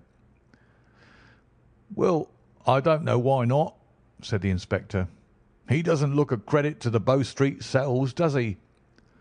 He slipped his key into the lock, and we all very quietly entered the cell. The sleeper half turned and then settled down once more into a deep slumber. Holmes stooped to the water jug, moistened his sponge, and then rubbed it twice vigorously across and down the prisoner's face. "Let me introduce you," he shouted, "to Mr. Neville St. Clair of Lee in the county of Kent." Never in my life have I seen such a sight. The man's face peeled off under the sponge like the bark from a tree. Gone was the coarse brown tint. Gone, too, was the horrid scar which had seamed it across and the twisted lip which had given the repulsive sneer to the face. A twitch brought away the tangled red hair, and there, sitting up in his bed, was a pale, sad-faced, refined-looking man, black-haired and smooth-skinned, rubbing his eyes and staring about him with sleepy bewilderment. Then suddenly, realizing the exposure, he broke into a scream and threw himself down with his face to the pillows. "Great heavens!" cried the inspector. "It is indeed the missing man. I know him from the photograph." The prisoner turned with the reckless air of a man who abandons himself to his destiny. "Be it so," said he. "And pray, what am I charged with?" "With making away with Mr. Neville St. Oh, come, you can't be charged with that unless they make a case of attempted suicide of it," said the inspector with a grin. "Well, I've been 27 years in the force, but this really takes the cake." "If I am Mr. Neville St. Clair, then it is obvious that no crime has been committed, and that therefore I am illegally detained." "No crime, but a very great error has been committed," said Holmes. "You would have done better to have trusted your wife." "It was not the wife, it was the children," groaned the prisoner. "God help me! I would not have had them ashamed of their father. My God, what an exposure! What can I do?" Sherlock Holmes sat down beside him on the couch and patted him kindly on the shoulder. "If you leave it to a court of law to clear the matter up," said he, "of course you can hardly avoid publicity. On the other hand, if you convince the police authorities that there is no possible case against you, I do not know that there is any reason that the details should find their way into the papers. Inspector Bradstreet would, I am sure, make notes upon anything which you might tell us and submit it to the proper authorities. The case would then never go into court at all." "God bless you!" cried the prisoner passionately. "I would have endured imprisonment, aye, even execution, rather than have left my miserable secret as a family blot to my children. You are the first who have ever heard my story. My father was a schoolmaster in Chesterfield, where I received an excellent education. I travelled in my youth, took to the stage, and finally became a reporter on an evening paper in London. One day my editor wished to have a series of articles upon begging in the metropolis, and I volunteered to supply them. There was the point from which all my adventures started. It was only by trying begging as an amateur that I could get the facts upon which to base my articles. When an actor, I had of course learned all the secrets of making up and had been famous in the green room for my skill. I took advantage now of my attainments. I painted my face, and to make myself as pitiable as possible, I made a good scar and fixed one side of my lip in a twist by the aid of a small slip of flesh-coloured plaster. Then with a red head of hair and an appropriate dress, I took my station in the business part of the city, ostensibly as a match-seller, but really as a beggar. For 7 hours I plied my trade, and when I returned home in the evening, I found to my surprise that I had received no less than 26 shillings and fourpence. I wrote my articles, and thought little more of the matter, until some time later I backed a bill for a friend and had a writ served upon me for £25. I was at my wits' end where to get the money, but a sudden idea came to me. I begged a fortnight's grace from the creditor, asked for a holiday from my employers, and spent the time in begging in the city under my disguise. In 10 days I had the money and had paid the debt. Well, you can imagine how hard it was to settle down to arduous work at £2 a week, when I knew that I could earn as much in a day by smearing my face with a little paint, laying my cap on the ground, and sitting still. It was a long fight between my pride and the money, but the dollars won at last, and I threw up reporting and sat day after day in the corner which I had first chosen, inspiring pity by my ghastly face and filling my pockets with coppers. Only one man knew my secret. He was the keeper of a low den in which I used to lodge in Swandam Lane, where I could every morning emerge as a squalid beggar, and in the evenings transform myself into a well-dressed man about town. This fellow, a Lascar, was well paid by me for his rooms, so that I knew that my secret was safe in his possession. Well, very soon I found that I was saving considerable sums of money. I do not mean that any beggar in the streets of London could earn £700 a year, which is less than my average takings, but I had exceptional advantages in my power of making up, and also in a facility of repartee, which improved my practice and made me quite a recognised character in the city. All day a stream of pennies, varied by silver, poured in upon me, and it was a very bad day in which I failed to take £2. As I grew richer, I grew more ambitious, took a house in the country, and eventually married without anyone having a suspicion as to my real occupation. My dear wife knew that I had business in the city. She little knew what. Last Monday I had finished for the day and was dressing in my room above the opium den, when I looked out of my window and saw to my horror and astonishment that my wife was standing in the street with her eyes fixed full upon me. I gave a cry of surprise, threw up my arms to cover my face, and rushing to my confidant, the Lascar, entreated him to prevent anyone from coming up to me. I heard her voice downstairs, but I knew that she could not ascend. Swiftly I threw off my clothes, pulled on those of a beggar, and put on my pigments and wig. Even a wife's eyes could not pierce so complete a disguise. But then it occurred to me that there might be a search in the room, and that the clothes might betray me. I threw open the window, reopening by my violence a small cut which I had inflicted upon myself in the bedroom that morning. Then I seized my coat, which was weighted by the coppers which I had just transferred to it from the leather bag in which I carried my takings. I hurled it out of the window, and it disappeared into the Thames. The other clothes would have followed, but at that moment there was a rush of constables up the stair, and a few minutes after I confessed to my relief that instead of being identified as Mr. Neville St. Clair, I was arrested as his murderer. I do not know that there is anything else for me to explain. I was determined to preserve my disguise as long as possible, and hence my preference for a dirty face. Knowing that my wife would be terribly anxious, I slipped off my ring and confided it to the Lascar at a moment when no constable was watching me, together with a hurried scrawl telling her that she had no cause to fear. "That note only reached her yesterday," said Holmes. Good God! What a week she must have spent!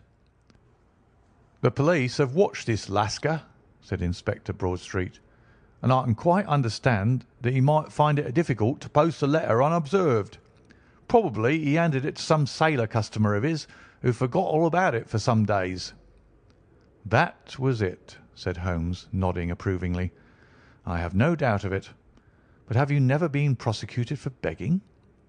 Many times, but what was a fine to me? "It must stop here, however," said Broadstreet. "If the police are to hush this thing up, there must be no more of Hugh Boone." I have sworn it by the most solemn oaths which a man can take.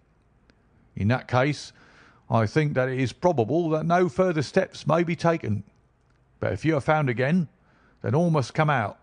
I am sure, Mr. Holmes, that we are very much indebted to you for having cleared the matter up. I wish I knew how you reached your results." "I reached this one," said my friend, "by sitting upon 5 pillows and consuming an ounce of shag. I think, Watson, that if we drive to Baker Street, we shall just be in time for breakfast." End of The Man with the Twisted Lip. Story number 7. The Adventure of the Blue Carbuncle. I had called upon my friend Sherlock Holmes upon the second morning after Christmas, with the intention of wishing him the compliments of the season. He was lounging upon the sofa in a purple dressing gown, a pipe rack within his reach upon the right, and a pile of crumpled morning papers, evidently newly studied, near at hand. Beside the couch was a wooden chair, and on the angle of the back hung a very seedy and disreputable hard felt hat, much the worse for wear, and cracked in several places. A lens and a forceps lying upon the seat of the chair suggested that the hat had been suspended in this manner for the purpose of examination. "You are engaged," said I. "Perhaps I interrupt you." "Not at all. I am glad to have a friend with whom I can discuss my results. The matter is a perfectly trivial one." He jerked his thumb in the direction of the old hat. "But there are points in connection with it which are not entirely devoid of interest and even of instruction." I seated myself in his armchair and warmed my hands before his crackling fire, for a sharp frost had set in, and the windows were thick with the ice crystals.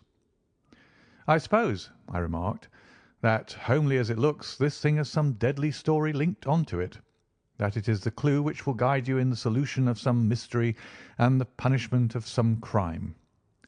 "No, no, no crime," said Sherlock Holmes, laughing. "Only one of those whimsical little incidents which will happen when you have 4,000,000 human beings all jostling each other within the space of a few square miles. Amid the action and reaction of so dense a swarm of humanity, every possible combination of events may be expected to take place, and many a little problem will be presented which may be striking and bizarre without being criminal. We have already had experience of such." "So much so," I remarked, "that of the last 6 cases which I have added to my notes, 3 have been entirely free of any legal crime." "Precisely. You allude to my attempt to recover the Irene Adler papers, to the singular case of Miss Mary Sutherland, and to the adventure of the man with the twisted lip. Well, I have no doubt that this small matter will fall into the same innocent category. You know Peterson, the commissionaire?" "Yes." "It is to him that this trophy belongs." "It is his hat." "No, no. He found it. Its owner is unknown. I beg that you will look upon it, not as a battered billycock, but as an intellectual problem. And first, as to how it came here. It arrived upon Christmas morning in company with a good fat goose, which is, I have no doubt, roasting at this moment in front of Peterson's fire. The facts are these. About 4 o'clock on Christmas morning, Peterson, who, as you know, is a very honest fellow, was returning from some small jollification, and was making his way homeward down Tottenham Court Road. In front of him he saw, in the gaslight, a tallish man walking with a slight stagger and carrying a white goose slung over his shoulder. As he reached the corner of Goodge Street, a row broke out between this stranger and a little knot of roughs.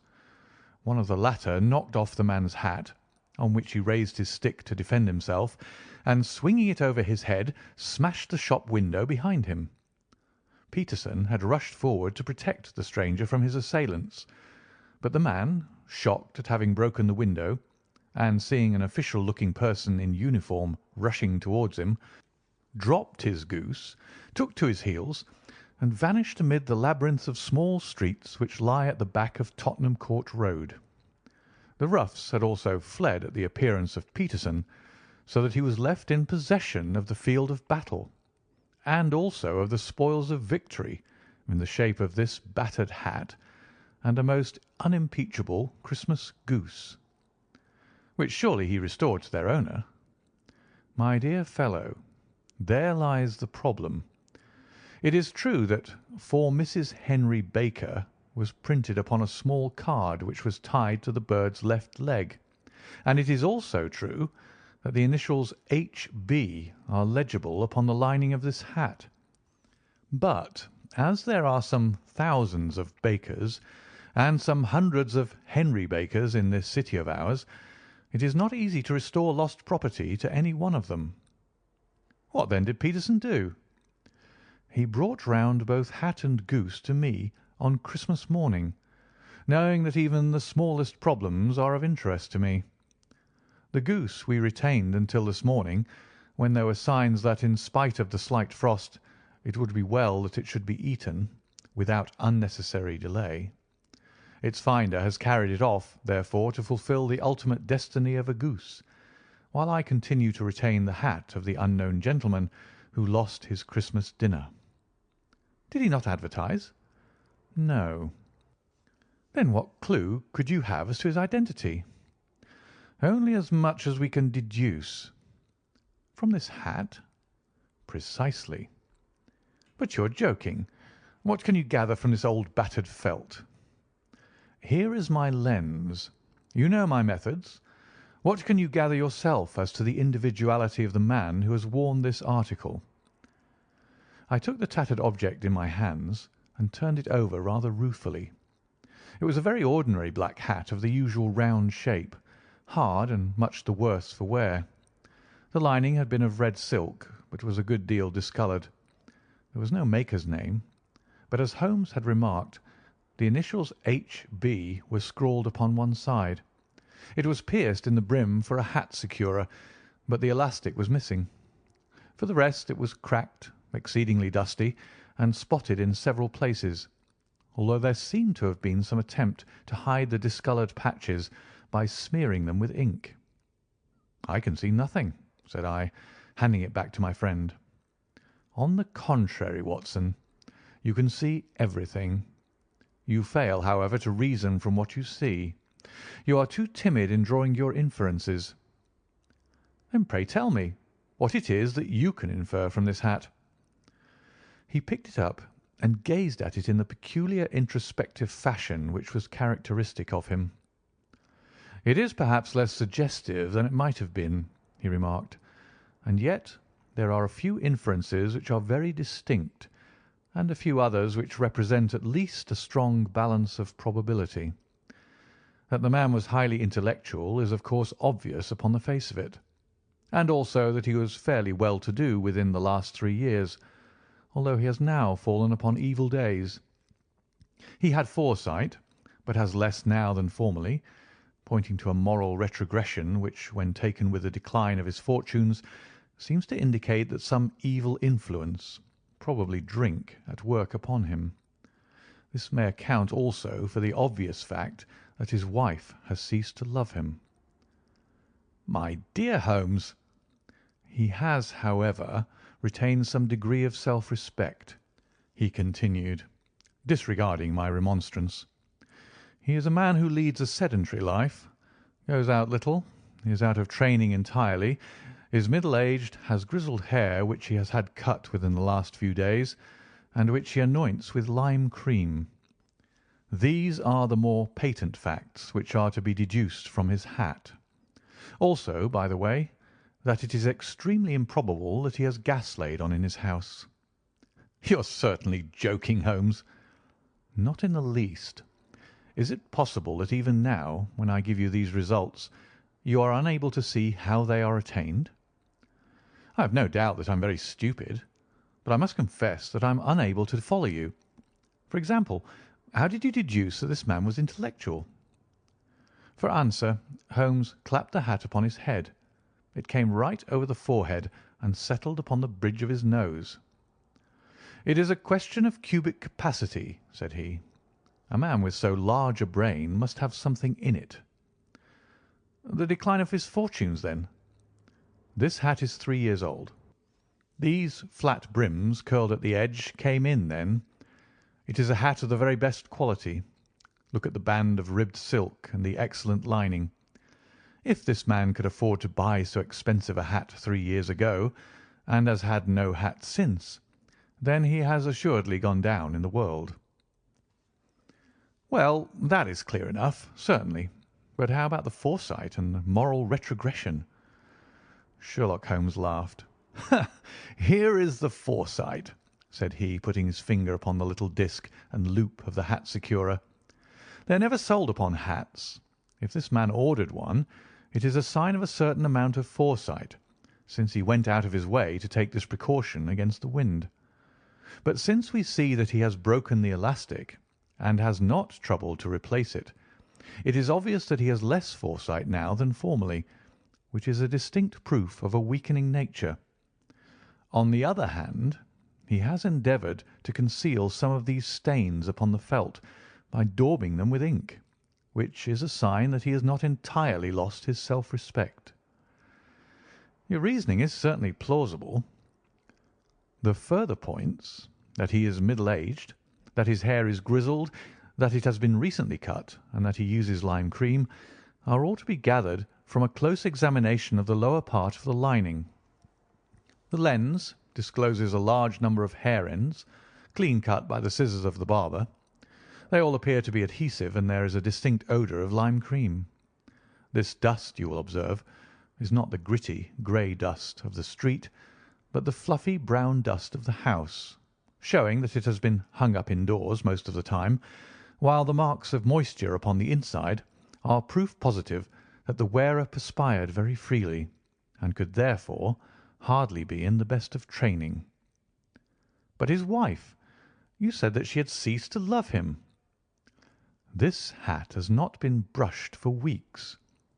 When I see you, my dear Watson, with a week's accumulation of dust upon your hat, and when your wife allows you to go out in such a state, I shall fear that you also have been unfortunate enough to lose your wife's affection." "But he might be a bachelor." "Nay, he was bringing home the goose as a peace offering to his wife. Remember the card upon the bird's leg." "You have an answer to everything. But how on earth do you deduce that the gas is not laid on in his house?" "One tallow stain, or even two, might come by chance, but when I see no less than 5, I think that there can be little doubt that the individual must be brought into frequent contact with burning tallow. Walks upstairs at night, probably with his hat in one hand and a guttering candle in the other. Anyhow, he never got tallow stains from a gas jet. Are you satisfied?" "Well, it is very ingenious," said I, laughing. "But since, as you said just now, there have been no crime committed, and no harm done save the loss of a goose, all this seems to be rather a waste of energy." Sherlock Holmes had opened his mouth to reply, when the door flew open, and Peterson, the commissionaire, rushed into the apartment with flushed cheeks and the face of a man who is dazed with astonishment. "The goose, Mr. Holmes! The goose, sir!" he gasped. "Eh? What of it, then? Has it returned to life and flapped off through the kitchen window?" Holmes twisted himself round upon the sofa to get a fairer view of the man's excited face. "See here, sir!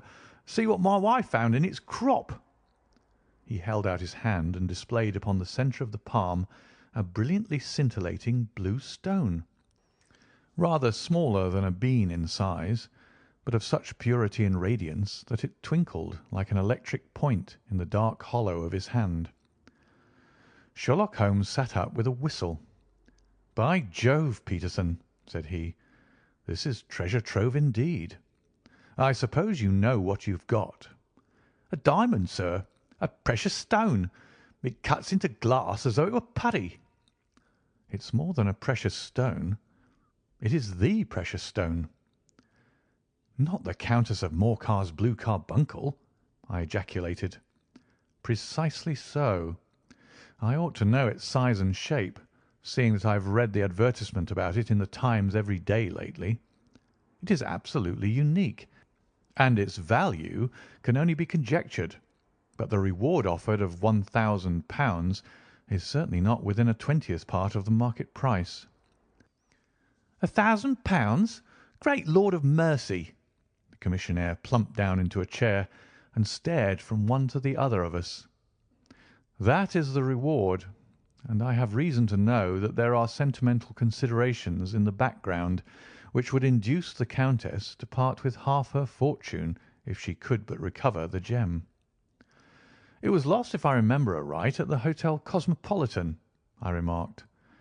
"Precisely so, on December 22nd, just 5 days ago. John Horner, a plumber, was accused of having abstracted it from the lady's jewel case. The evidence against him was so strong that the case had been referred to the assizes. I have some account of the matter here, I believe." He rummaged amid his newspapers, glancing over the dates, until at last he smoothed one out, doubled it over, and read the following paragraph: "Hotel Cosmopolitan, jewel robbery. John Horner, 26, plumber, was brought up upon the charge of having, upon the 22nd inst., abstracted from the jewel case of the Countess of Morcar the valuable gem known as the blue carbuncle. James Ryder, upper attendant at the hotel, gave his evidence to the effect that he had shown Horner up to the dressing-room of the Countess of Morcar upon the day of the robbery in order that he might solder the second bar of the grate, which was loose. He had remained with Horner some little time, but had finally been called away.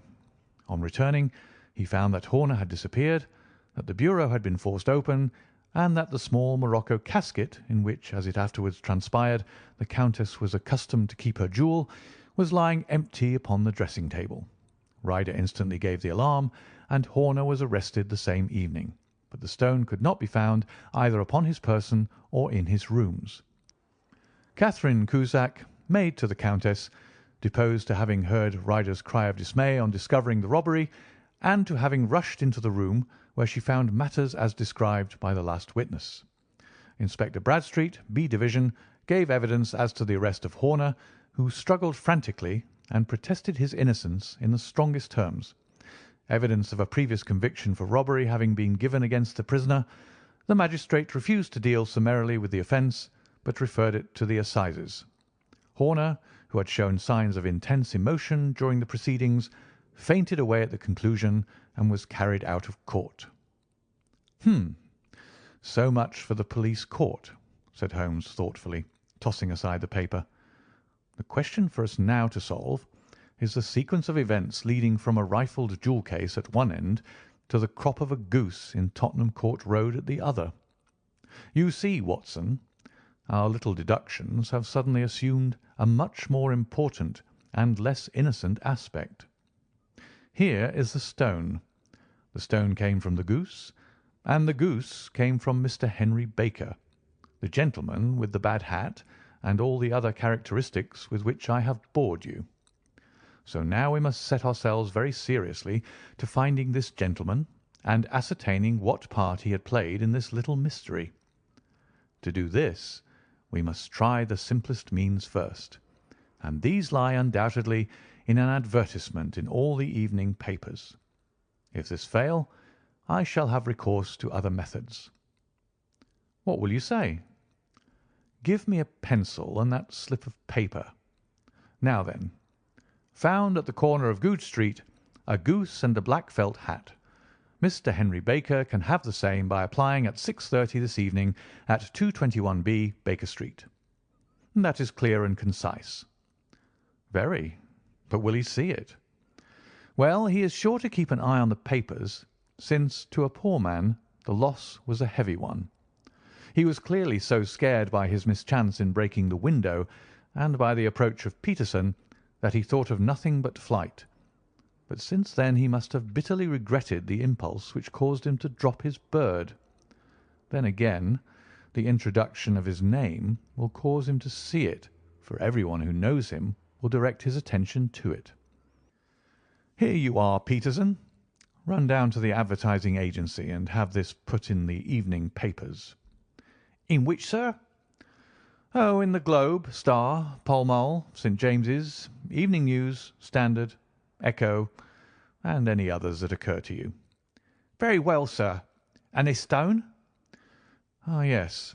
I shall keep the stone. Thank you. And I say, Peterson, just buy a goose on your way back and leave it here with me, for we must have one to give to this gentleman in place of the one which your family is now devouring." When the commissionaire had gone, Holmes took up the stone and held it against the light. "It's a bonny thing," said he. "Just see how it glints and sparkles. Of course, it is a nucleus and focus of crime. Every good stone is. They are the devil's pet baits. In the larger and older jewels every facet may stand for a bloody deed. This stone is not yet 20 years old.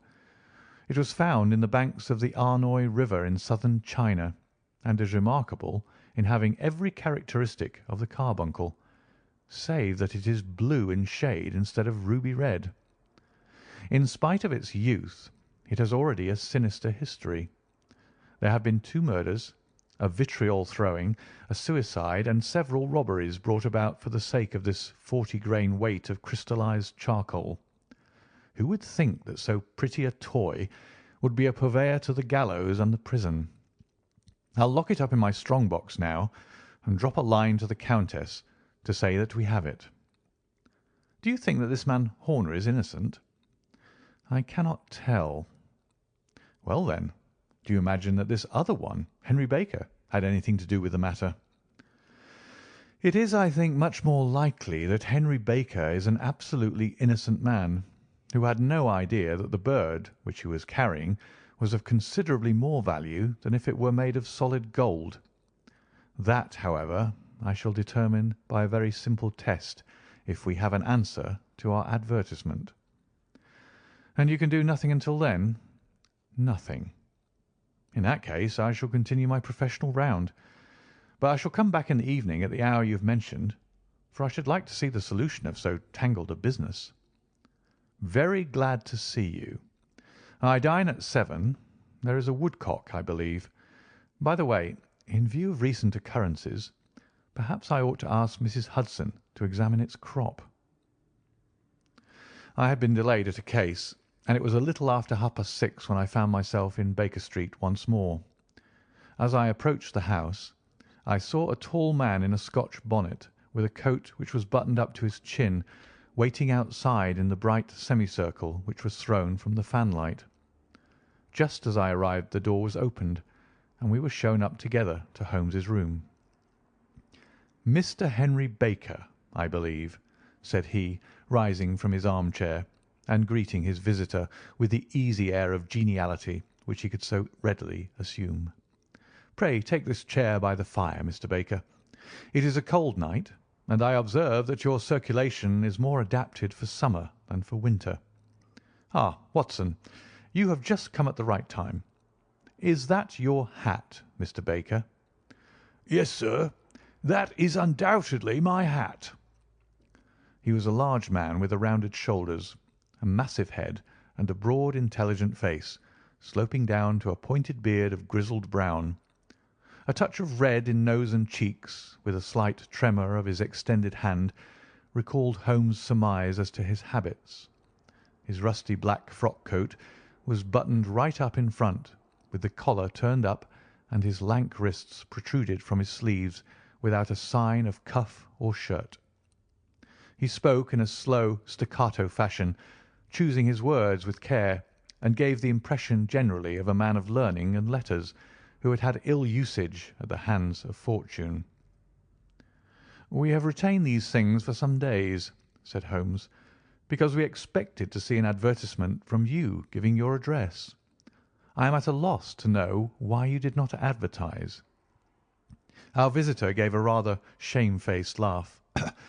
"Shillings have not been so plentiful with me as they once were," he remarked. "I had no doubt that the gang of roughs who assaulted me had carried off both my hat and the bird. I did not care to spend more money in a hopeless attempt at recovering them." "Very naturally. By the way, about the bird, we were compelled to eat it." "To eat it?" Our visitor half rose from his chair in his excitement. "Yes, it would have been of no use to anyone had we not done so. But I presume that this other goose upon the sideboard, which is about the same weight and perfectly fresh, will answer your purpose equally well." "Oh, certainly, certainly," answered Mr. Baker with a sigh of relief. "Of course, we still have the feathers, legs, crop, and so on of your own bird, so if you wish—" The man burst into a hearty laugh. "They might be useful to me as relics of my adventure," said he, "but beyond that I can hardly see what use the disjecta membra of my late acquaintance are going to be to me. No, sir, I think that, with your permission, I will confine my attentions to the excellent bird which I perceive upon the sideboard." Sherlock Holmes glanced sharply across at me with a slight shrug of his shoulders. "There is your hat, then, and there your bird," said he. "By the way, would it bore you to tell me where you got the other one from? I am somewhat of a fowl fancier, and I have seldom seen a better grown goose."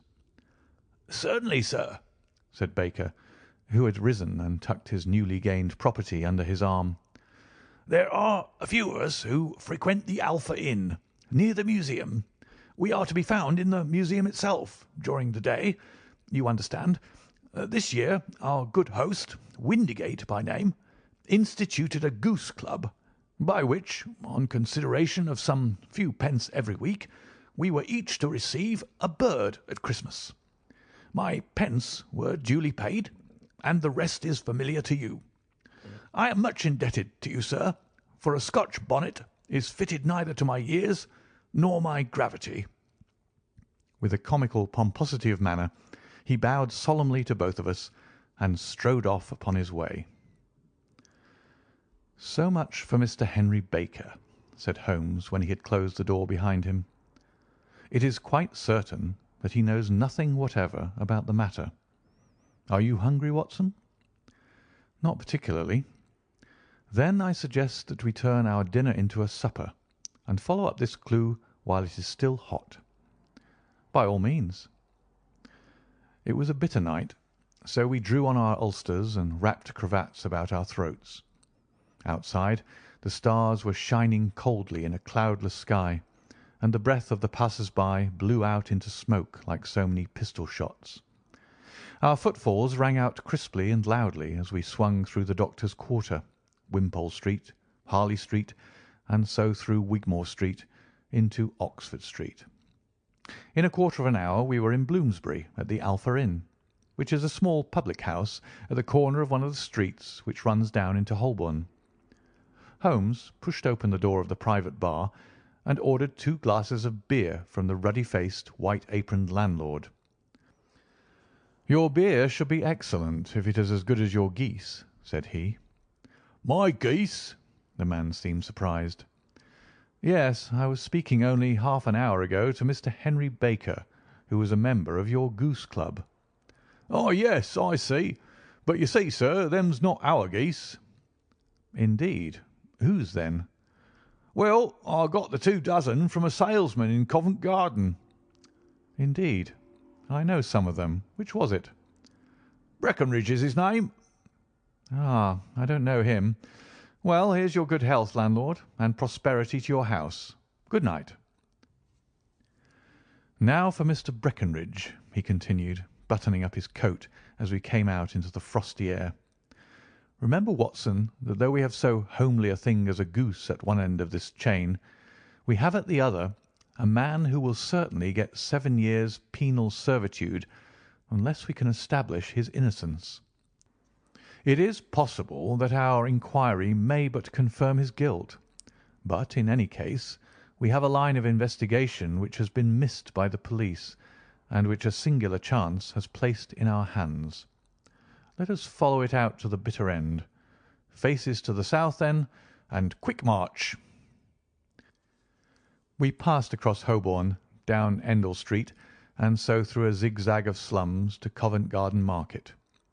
One of the largest stalls bore the name of Breckenridge upon it, and the proprietor, a horsey-looking man with a sharp face and trim side whiskers, was helping a boy to put up the shutters. "Good evening. It's a cold night," said Holmes. The salesman nodded and shot a questioning glance at my companion. "Sold out of geese, I see," continued Holmes, pointing at the bare slabs of marble. Let you have 500 tomorrow morning. That's no good. Well, there are some on the stall with the gas flare. Ah, but I was recommended to you. Who by? The landlord of the Alpha. Oh, yes. I sent him a couple of dozen. Fine birds they were, too. Now, where did you get them from? To my surprise, the question provoked a burst of anger from the salesman. Now then, mister, said he, with his head cocked and his arms akimbo, what are you driving at? Let's have it straight now. It is straight enough. I should like to know who sold you the geese which you supplied to the Alpha. Well, then, I shan't tell you. So now? Oh, it is a matter of no importance, but I don't know why you should be so warm over such a trifle. Warm? You'd be as warm, maybe, if you were as pestered as I am. When I pay good money for a good article, there should be an end of the business. But it's where are the geese, and who did you sell the geese to, and what will you take for the geese? One would think that they were the only geese in the world, to hear the fuss that's made over them. Well, I have no connection with any other people who have been making inquiries, said Holmes carelessly. If you won't tell us, the bet is off, that is all. But I'm always ready to back my opinion on a matter of fowls, and I have a fiver on it that the bird I ate is country bred. Well, then, you lost your fiver, for it's town bred, snapped the salesman. It's nothing of the kind. I say it is. I don't believe it. Do you think you know more about fowls than I, who have handled them ever since I was a nipper? I tell you, all those birds that went to the Alpha were town bred. You'll never persuade me to believe that. Will you bet, then? It's merely taking your money, for I know that I'm right, but I'll have a sovereign on with you, just to teach you not to be obstinate. The salesman chuckled grimly. Bring me the books, Bill, said he. The small boy brought round a small thin volume and a great greasy-backed one, laying them out together beneath the hanging lamp. Now then, Mr. Cockshaw, said the salesman, I thought that I was out of geese, but before I finish you'll find that there is still one left in my shop. You see this little book? Well? That's the list of the folk from whom I buy. Do you see? Well, then, here on this page are the country folk, and the numbers after their names are where their accounts are in the big ledger. Now then, you see this other page in red ink? Well, that is a list of my town suppliers. Now look at that third name. Just read it out to me. Mrs. Oakshott, 117 Brixton Road, 249, read Holmes. Quite so. Now turn that up in the ledger. Holmes turned to the page indicated. Here you are, Mrs. Oakshott, 117 Brixton Road, egg and poultry supplier. Now then, what's the last entry? December 22nd, 24 geese at 7 shillings 6pence. Quite so. There you are, and underneath? Sold to Mr. Windigate of the Alpha at 12 shillings. What have you to say now? Sherlock Holmes looked deeply chagrined. He drew a sovereign from his pocket and threw it down upon the slab, turning away with the air of a man whose disgust is too deep for words. A few yards off he stopped under a lamp-post and laughed in the hearty, noiseless fashion which was peculiar to him. When you see a man with the whiskers of that cut and the pink 'un protruding out of his pocket, you can always draw him by a bet, said he. I dare say that if I had put £100 down in front of him, that man would not have given me such complete information as was drawn from him by the idea that he was doing me on a wager. Well, Watson, we are, I fancy, nearing the end of our quest, and the only point which remains to be determined is whether we should go on to this Mrs. Oakshott to-night, or whether we should reserve it for tomorrow. It is clear from what the surly fellow said that there are others besides ourselves who are anxious about the matter, and I should— His remarks were suddenly cut short by a loud hubbub which broke out from the stall which we had just left. Turning round, we saw a little rat-faced fellow standing in the centre of the circle of yellow light which was thrown by the swinging lamp, while Breckinridge, the salesman, framed in the door of his stall, was shaking his fists fiercely at the cringing figure.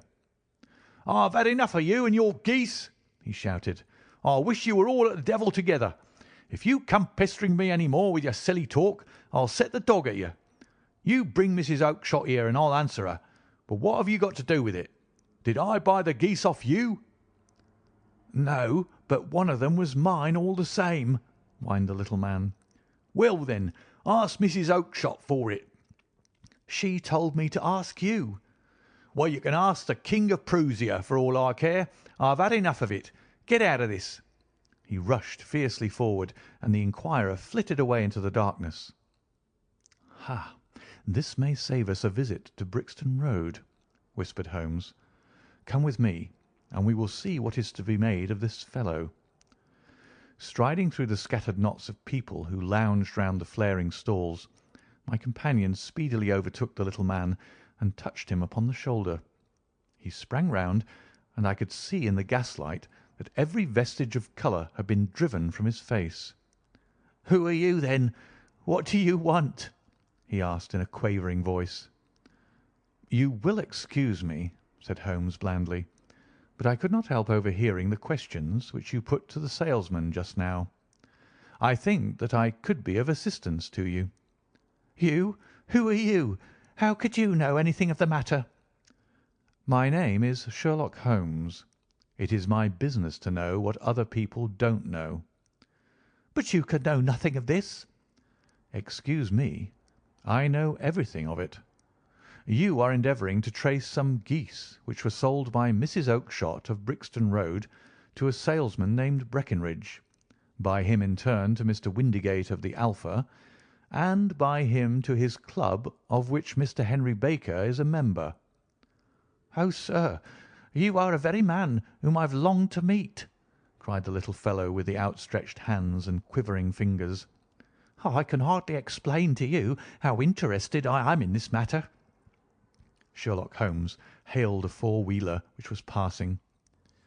"In that case we had better discuss it in a cosy room rather than in this wind-swept market-place," said he. "But pray tell me, before we go farther, who it is that I have the pleasure of assisting." The man hesitated for an instant. "My name is John Robinson," he answered with a sidelong glance. "No, no, the real name," said Holmes sweetly. "It is always awkward doing business with an alias." A flush sprang to the white cheeks of the stranger. "Well, then," said he, "my real name is James Ryder." "Precisely so. Head attendant at the Hotel Cosmopolitan. Pray step into the cab, and I shall soon be able to tell you everything which you would wish to know." The little man stood glancing from one to the other of us with half frightened, half hopeful eyes, as one who is not sure whether he is on the verge of a windfall or of a catastrophe. Then he stepped into the cab, and in half an hour we were back in the sitting-room at Baker Street. Nothing had been said during our drive, but the high, thin breathing of our new companion and the claspings and unclaspings of his hands spoke of the nervous tension within him. "Here we are," said Holmes cheerily as we filed into the room. "The fire looks very seasonable in this weather. You look cold, Mr. Ryder. Pray take the basket chair. I will just put on my slippers before we settle this little matter of yours. Now then, you want to know what became of those geese?" "Yes, sir." "Or rather, I fancy, of that goose. It was one bird, I imagine, in which you were interested. White with a black bar across the tail?" Ryder quivered with emotion. "Oh, sir," he cried, "can you tell me where it went to?" "It came here." "Here?" "Yes, and a most remarkable bird it proved. I don't wonder that you should take an interest in it. It laid an egg after it was dead, the bonniest, brightest little blue egg that ever was seen. I have it here in my museum." Our visitor staggered to his feet and clutched the mantelpiece with his right hand.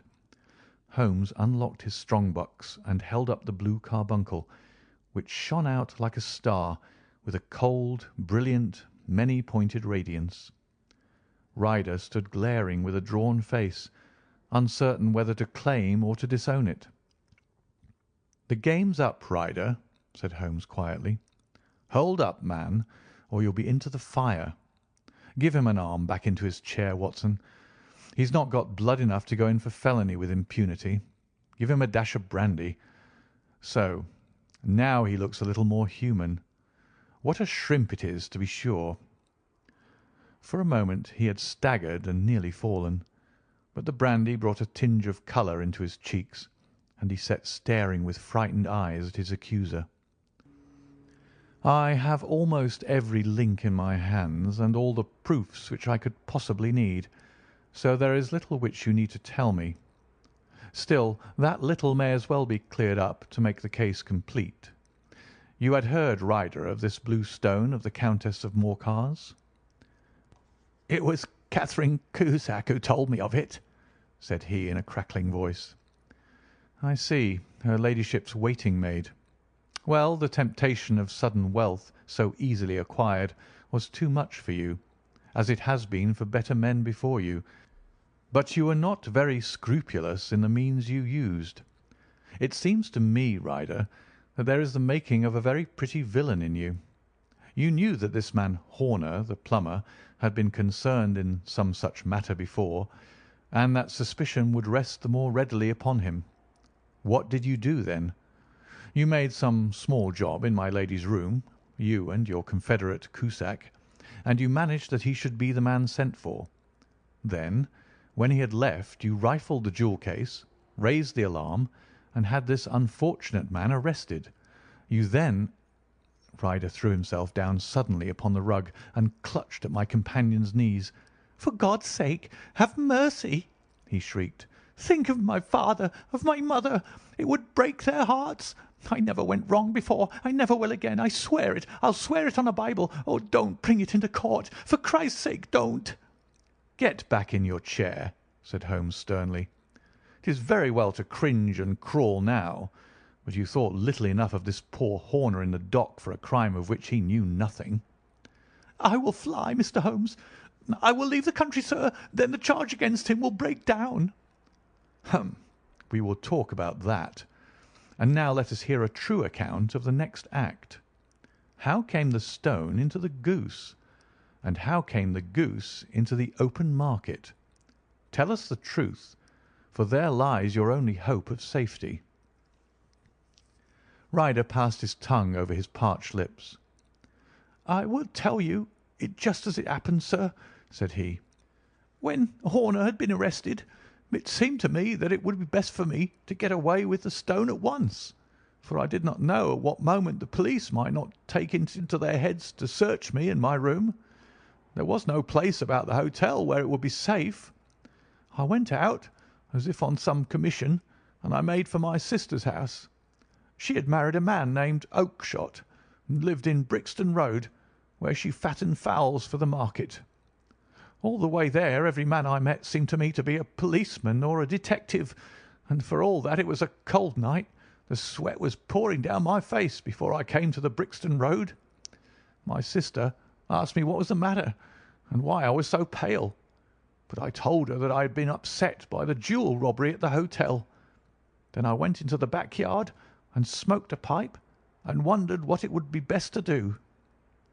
I had a friend once called Maudsley who went to the bad and had just been serving his time in Pentonville. One day he had met me and fell into talking about the ways of thieves and how they could get rid of what they stole. I knew that he would be true to me, for I knew one or two things about him, so I made up my mind to go right on to Kilburn, where he lived, and take him into my confidence. He would show me how to turn the stone into money. But how to get to him in safety? I thought of the agonies I had gone through in coming from the hotel. I might at any moment be seized and searched, and there would be the stone in my waistcoat pocket. I was leaning against the wall at the time and looked at the geese which were waddling about round my feet, and suddenly an idea came into my head which showed me how I could beat the best detective that ever lived. My sister told me some weeks before that I might have the pick of her geese for a Christmas present, and I knew that she was always as good as her word. I would take my geese now, and in it I would carry my stone to Kilburn. There was a little shed in the yard, and behind this I drove one of the birds, a fine big one white with a barred tail.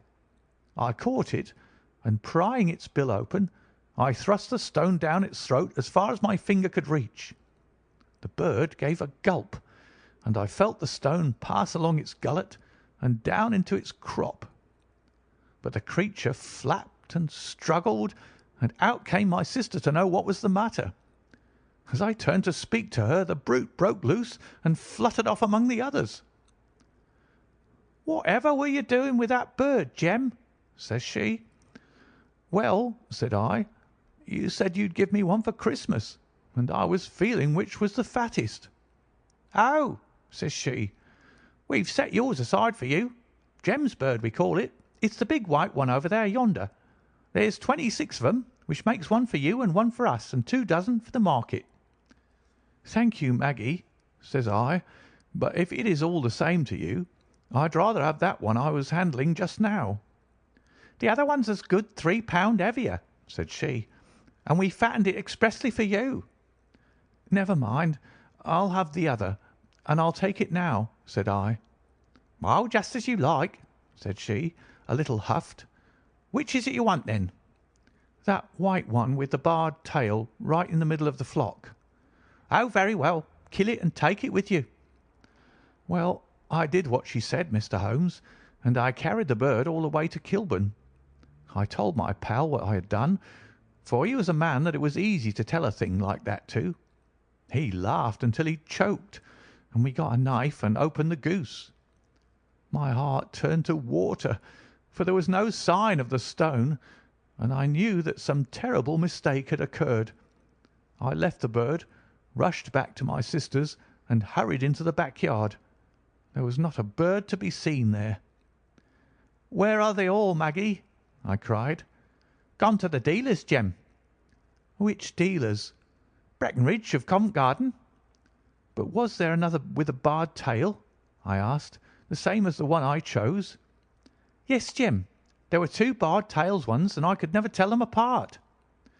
Well, then, of course, I saw it all, and I ran off as hard as my feet would carry me to this man Breckenridge. But he had sold the lot at once, and not one word would he tell me as to where they had gone. You heard him yourselves to-night. Well, he has always answered me like that. My sister thinks that I am going mad. Sometimes I think that I am myself, and now I am myself a branded thief, without ever having touched the wealth for which I sold my character. God help me! God help me!" He burst into convulsive sobbing, with his face buried in his hands. There was a long silence, broken only by his heavy breathing and by the measured tapping of Sherlock Holmes's fingertips upon the edge of the table. Then my friend rose and threw open the door. "Get out," said he. "What, sir? Oh, heaven bless you!" "No more words. Get out." And no more words were needed. There was a rush, a clatter upon the stairs, the bang of a door, and the crisp rattle of running footfalls from the street. "After all, Watson," said Holmes, reaching up his hand for his clay pipe, "I am not retained by the police to supply their deficiencies. If Horner were in danger it would be another thing, but this fellow will not appear against him, and the case must collapse. I suppose that I am commuting a felony, but it is just possible that I am saving a soul. This fellow will not go wrong again. He is too terribly frightened. Send him to jail now, and you make him a jail bird for life. Besides, it is the season of forgiveness. Chance has put in our way a most singular and whimsical problem, and its solution is its own reward. If you will have the goodness to touch the bell, Doctor, we will begin another investigation, in which also a bird will be the chief feature."